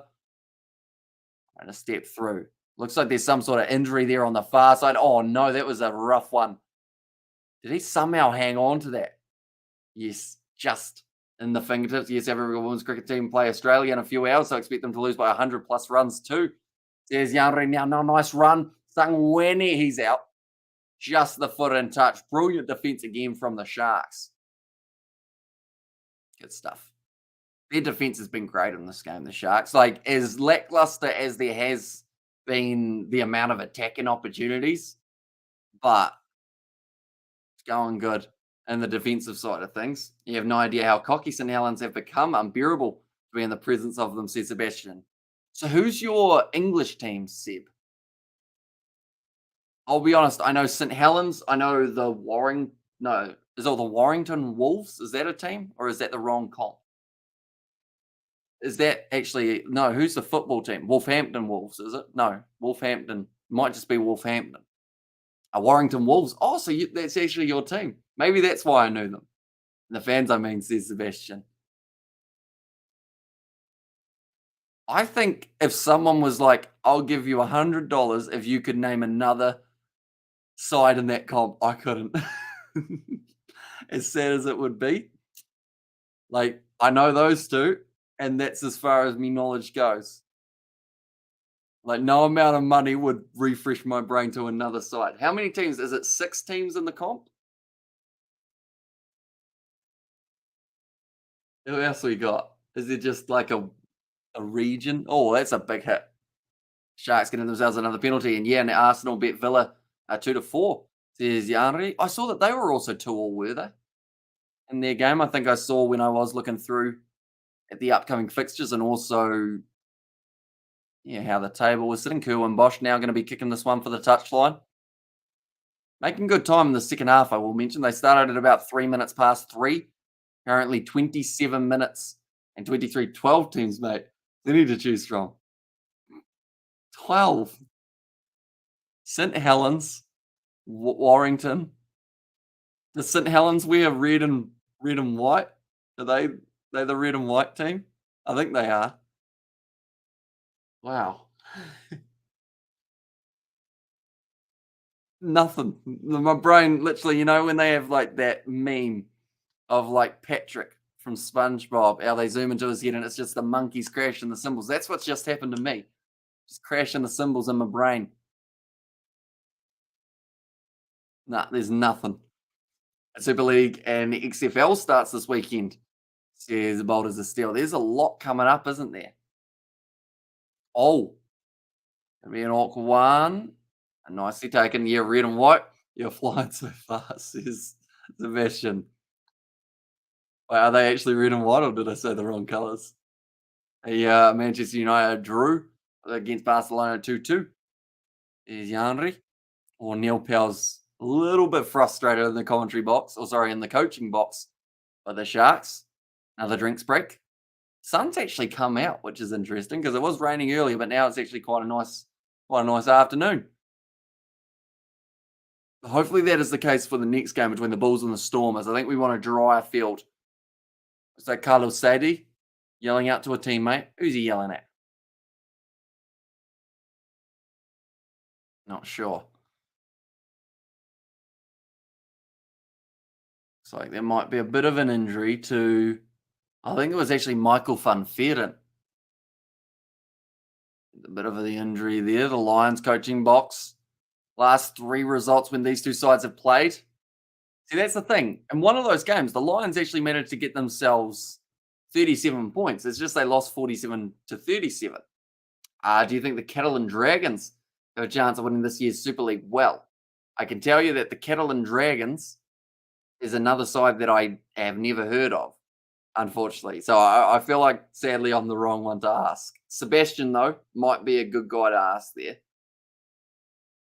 This is going to sound like a dumb question, so I apologize in advance. But the Super League is the one in England, isn't it?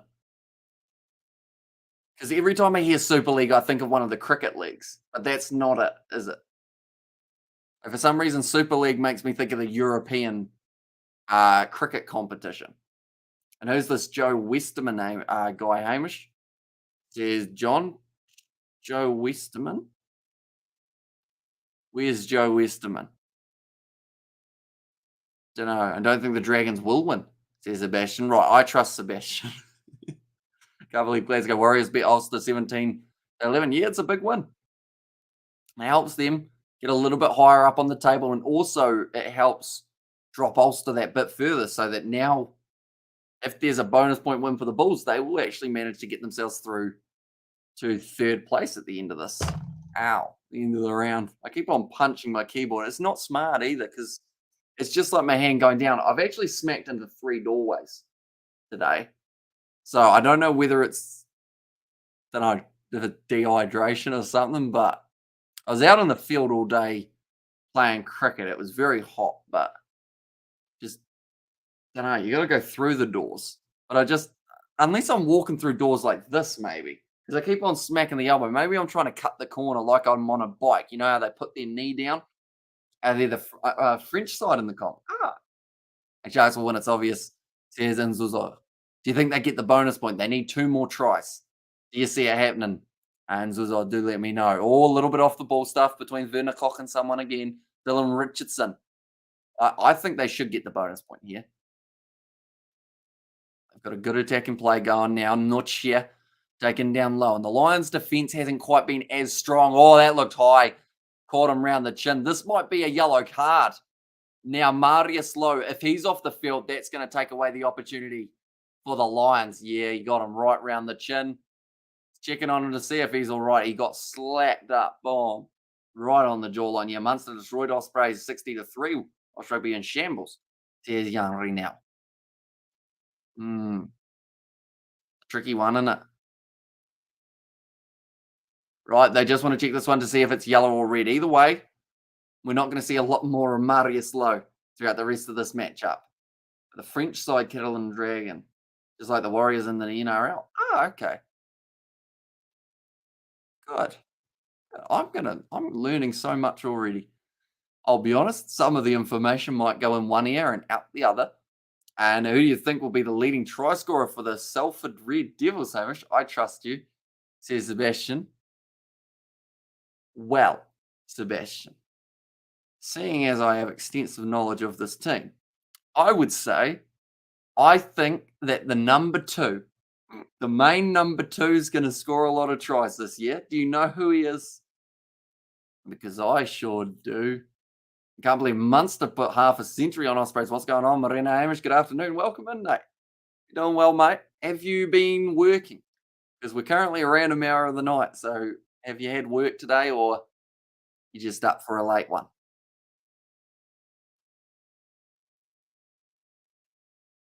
Oh, so they've said that it actually hits him on the chest and then it slides up. Does that mean it's going to get ruled down from a yellow card to maybe even less? I don't think they can do that though, can they? If they've already given him the yellow card. I think the ref was a bit quick with handing him it. Gave him it pretty much straight away. I think it might still stay as a yellow with that force that he came in with. And big up the Sharks, hope all as well, says Rugby. It doesn't need, mate. Hope you are doing well too. Super Rugby just around the corner. I'm sure you are very excited to see what the Blues can do. Right, Marius Lowe. Is he a yellow or is he a red? I don't see this being more than a yellow for hitting him in the chest. In fact, I don't even see it being a yellow in some cases. And yeah, in the Gloucester Bet Harlequins. There's Yanria, no works today or tonight. There's Nate. Yep, penalty only. Marius Lowe survives. So the referee has to say, to forget about that yellow card that I just gave you. We're all good. McGlove, Nate. Says Sebastian there. But Kerwin Bosch now going to be kicking this one for the corner. Any rugby today, Nate, or no? I know that you mentioned about your injury last time. You guys play your preseason on Saturdays, or is it midweek night games? You let me know. I'm in a pickle. I mentioned it earlier on. Super Rugby starting up. There's Rugby Sevens next week. There's also going to be what else was going on next week? The Six Nations, the URC, big drive from the Sharks. They're over. I think that might be a try on this near side. They may have another look at this one in the TMO. But yeah, everything starts up. And also, I've got cricket on Saturday. So I think what I'm going to be doing is coming home early from cricket if they do need me, because they might be able to find a replacement for me.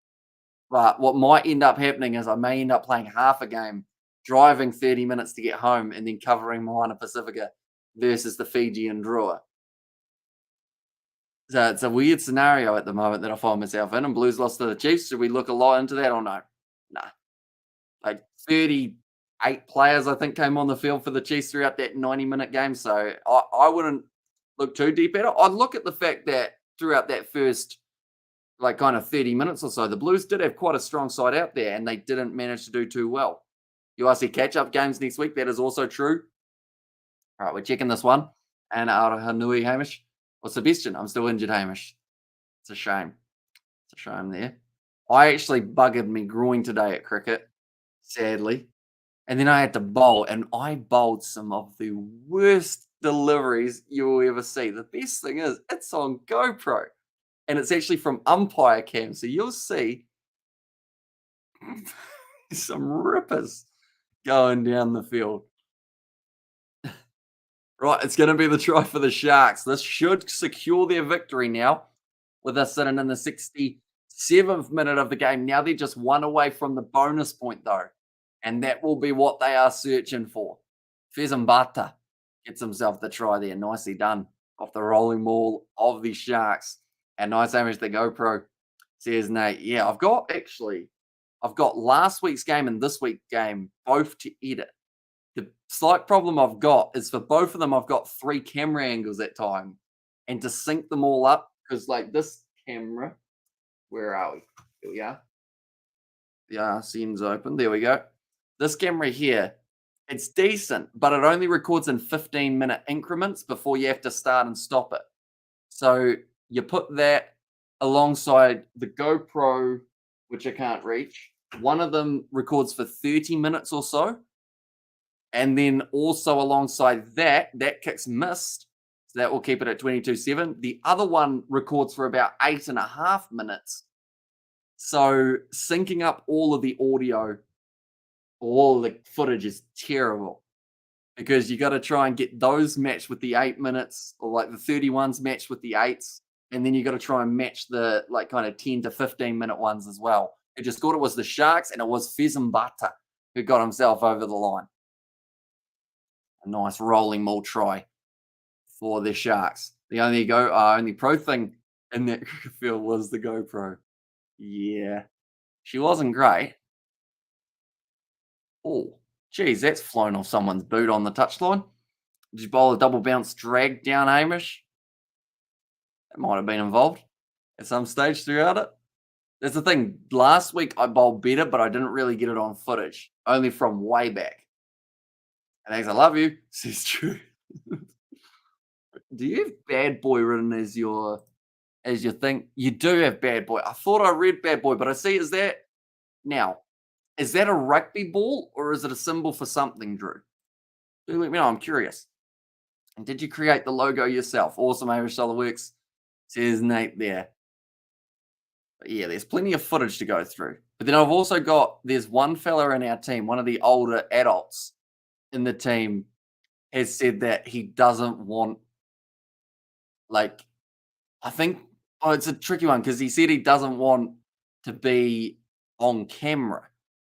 But then, like, it's one of those ones that he's umpired before, so that makes it tricky. And also, like, it's more of the case of I'm hoping that just cutting out any time that he's batting and not putting his wicket in and everything like that should be fine. Because I said it to my mum as well earlier on. I was like, if I was to blur out his face, people will just like look for him on the sideline in like a further away shot, and then everyone will be like, well, that's him who doesn't want his face shown. So we'll look at him. Whereas in a normal case, like you might spot him, but you won't like say anything about it type thing. Does that make sense? I remember that delivery a few weeks back when old mate had to hook a spin delivery. Yeah, that was a ripper. Then just got up, Hamish. How's my Lions doing? Are we behind? Yeah, it hasn't been the best game for the Lions. Handling has been poor, unfortunately, throughout this matchup. My dad created it for me when I was 10 or 11 and now 17. Never changed. Nice one. I like the background colours of it. It also works well together. Marty Slow stretching out. Bit of cramp by the looks of it. Time is off. 71 minutes through. This second half's making good time.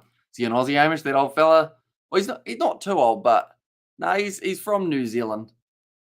But yeah. It's interesting because today I had a bet. Spoiler alert. But he said that the reason he went out was because he was distracted by the GoPro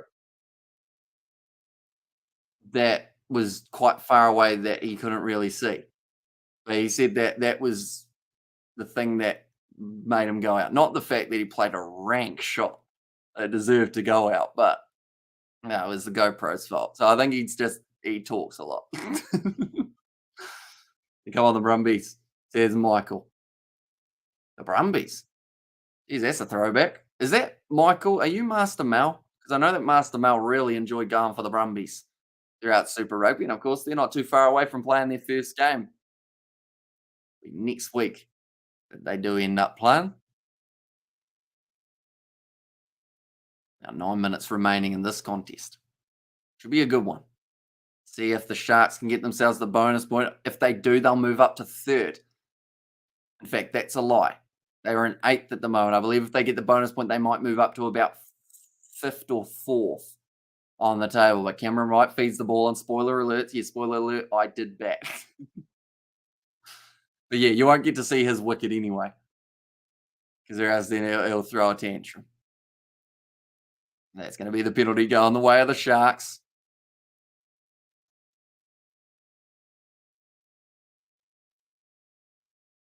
Saying that, he was also the same. Oh no, I can't give too many spoilers away because that would give the result of last week. Might not. No, because we may have batted out the overs. Never mind. He was also the same guy who, when he was batting down the order last week, said that he doesn't take a Saturday off just to field. So he got to open this game and went out early. I won a few dollars on St. Helens yesterday. It's like Jeff Boycott, when he got out, it was always someone else's fault, says John Mills. Yeah. Some players are like that. Some can't just say, nah, I didn't play it well. Like my wicket today, when I went out, spoiler alert, I went out. It was a rank one. Like I played a terrible one. And also every village cricket game has that bloke that finds the GoPro to blame for his dismissal. Yeah. There's always one, but that's all right. The rest of the team, like a lot of them have been watching the videos. And in fact, one of the opposition today, before we had even started the game, like said, hello, Kiwi lads, because he actually played in the last game that we played against them and had come onto one of the live streams to have a bit of a chat by messaging. So yeah, he came and had a chat to me. He was batting up the order for them and also keeping. So you'll see a lot of me chatting to him. Now, nice work from the Sharks. 10 metres out from the line. So Sharks has basically won. They should from here. It's just whether or not they get the bonus point. I've just seen that the score was a little bit quick. So Kerwin Bosch kicks it in behind. Sean Williams gets it. And that is now the bonus point.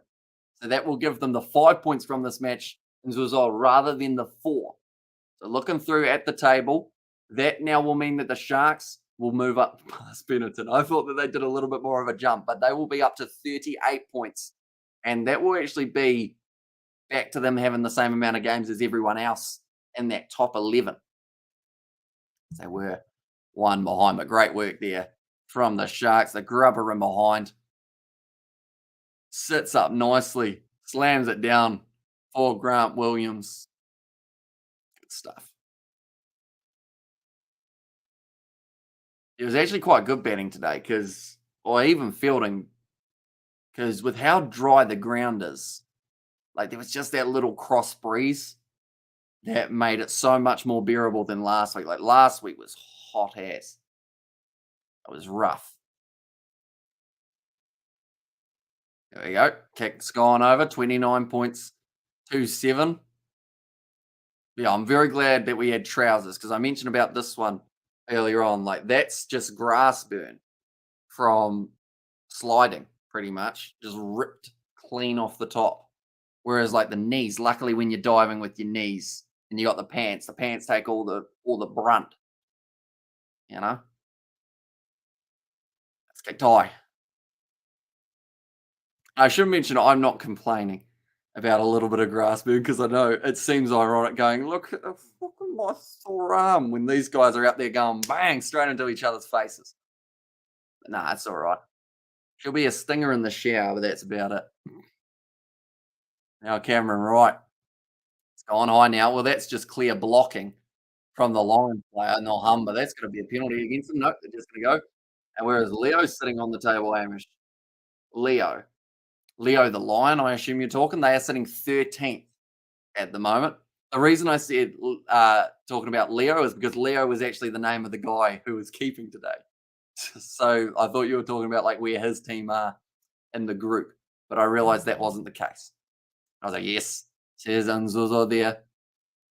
Now Rensberg finds the offload of Dylan Richardson going down the wing, just manages to stay in the field of play. Now across again, who's the Lions coach, Hamish, doesn't look like he's doing that well, says John. I'm not actually sure of who it is. I know Neil Powell's the Sharks coach, but not sure of who the Lions coach is. That was pretty much tackle without the ball, but now it's going to be a foot race here for the Lions. Asking for the penalty before actually going for the ball is not the way to do it. Now a bit of a counter ruck losing his footing there for the Lions, but do they get the advantage? The referee wants to give them it, and he gives them the penalty. He was close. He was at the arm about there. He was going, I could do it. In the end, a penalty goes the way of the home side. Looking to get themselves one last try in this fixture. That was my prediction. I said that the Sharks would get the bonus point, but the Lions would score another try. So this is the chance. That's a beautiful offload from Jansi van Rensburg, though. Keeping that ball alive.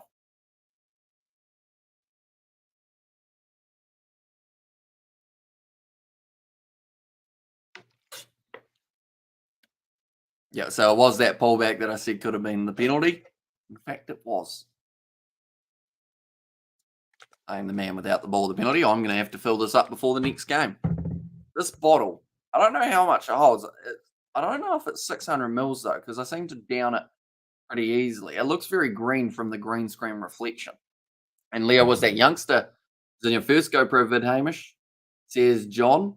He was. If you remember rightly, in fact, I don't think you saw a lot of Leo throughout that video, but he did manage to get a little appearance in there. He was filming it mid-on, I believe it was. I don't think I had too many. Oh, no, I think I actually, because he was watching the channel before that video went out, I put one of his balls that he fielded in just because I felt like it was a nice little touch to have added in there. Who's your favorite Sharks player? I mean, Pepsi Buthelezzi's certainly up there because he just seems to have that quality of a possible future leader for the Sharks and South Africa. That's forward by about half a year. But I quite like Marius Lowe at 12, to be honest. Well, sorry, not Marius Lowe. He used to be there, but he's left now, hasn't he? I mean, I like Werner Cox's aggression, but sometimes it can be a bit much. So I'll probably go Pepsi Buthelezzi. I mean, Thaka Abrahams, I like watching him, but sometimes I get him and Edwald van der Merwe confused, to be honest, because both of them are very quick down that wing. Handlinger is 15 for the Lions compared to the 3 of the Sharks. You cannot win a game with a stat like that. So that's not good for them, unfortunately. But now 2 minutes left. Maybe to have one last crack. Quite a few in attendance, though, pouring in for this game, which is absolutely awesome to see. Definitely since the rain was out earlier. It looks like it was sunny for a little bit, but now it's gone back to overcast, so it may end up bucketing down relatively soon here. And also, what about Kerwin? Kerwin, he's the creator, Hamish. So Kerwin Bosch. I mean, I like watching Kerwin Bosch. Sometimes he can find himself a little bit 50-50, though, which is the only reason I put Buthelezzi above. I feel like even when Buthelezzi has a slightly bad game, he still has a relatively solid one. It's just we expect so much from him because of how well he's played in the past. Yeah, Kerwin Bosch, very solid for the Sharks as well. Right, Cameron Wright. To put the ball in. Like they've mentioned, having 15 handling errors from one side does mean that the game doesn't flow as smoothly as people would have originally liked. You're going to have to use this soon. It's flattened out on the front row. Cameron Wright goes off to Kerwin Bosch, considered. Going for the kick instead, runs it, gives it off to, it was Thaka Abrahams who's found the offload up. Cam Wright on the short side. Big boot downfield into the 22, bouncing awkwardly. But it sits up now for the Lions. For Juan Horn, a game that he will want to forget. He hasn't played the best, but now he's got the kick in behind for Max Wane to run onto. I believe he hasn't knocked it on. Now that is the knock on. Lions just not catching a Bosch and Fuss. The other ones can be brilliant on a good day and completely diabolical on a bad day. See Sebastian there. There's a lot of players like that, unfortunately. Like, there's no real steady eddies anymore, is there? Or, like, consistently, like, better steady eddies. Or Lucanio Arm, though. I feel like he's probably one of the better when it comes to having consistently above, like, 7 out of 10 games. Makazole Mapimpi even can be a bit like, if he's getting the ball, he's going well, but then sometimes he just doesn't seem to play that well either. Right, the Sharks, they've got 30 seconds left of the scrum. If I was them, I'd kick this ball out. They've already got the bonus point. There's nothing left to prove. They're inside of their half. Get that ball into touch and call it a day, I think, is the best bet for the Sharks here. But I should mention straight after this game, ladies and gentlemen, we are popping over to our Bulls versus Stormers URC live commentary. And we'll be coming to you guys for the 4:05 a.m. kickoff. That game here in New Zealand goes down in the front row. What's the ref doing? He's just looking at it. Both went down. Just asking his assistant referee what happened. The siren sounding as well. So the Sharks, they'll walk away from this game with 5 points. And the Lions, they'll walk away with a whole 0, unfortunately. And John has said Khaleesi and Etzebeth, pretty consistent. Yeah, Etzebeth and Khaleesi, I think both ranked 1 and 3, respectively, in the top 100 of the URC. Etzebeth sitting at number 1. Although he hasn't played too many games, so maybe that also helps get you that number 1 spot. Less games equals less chance of errors, I guess.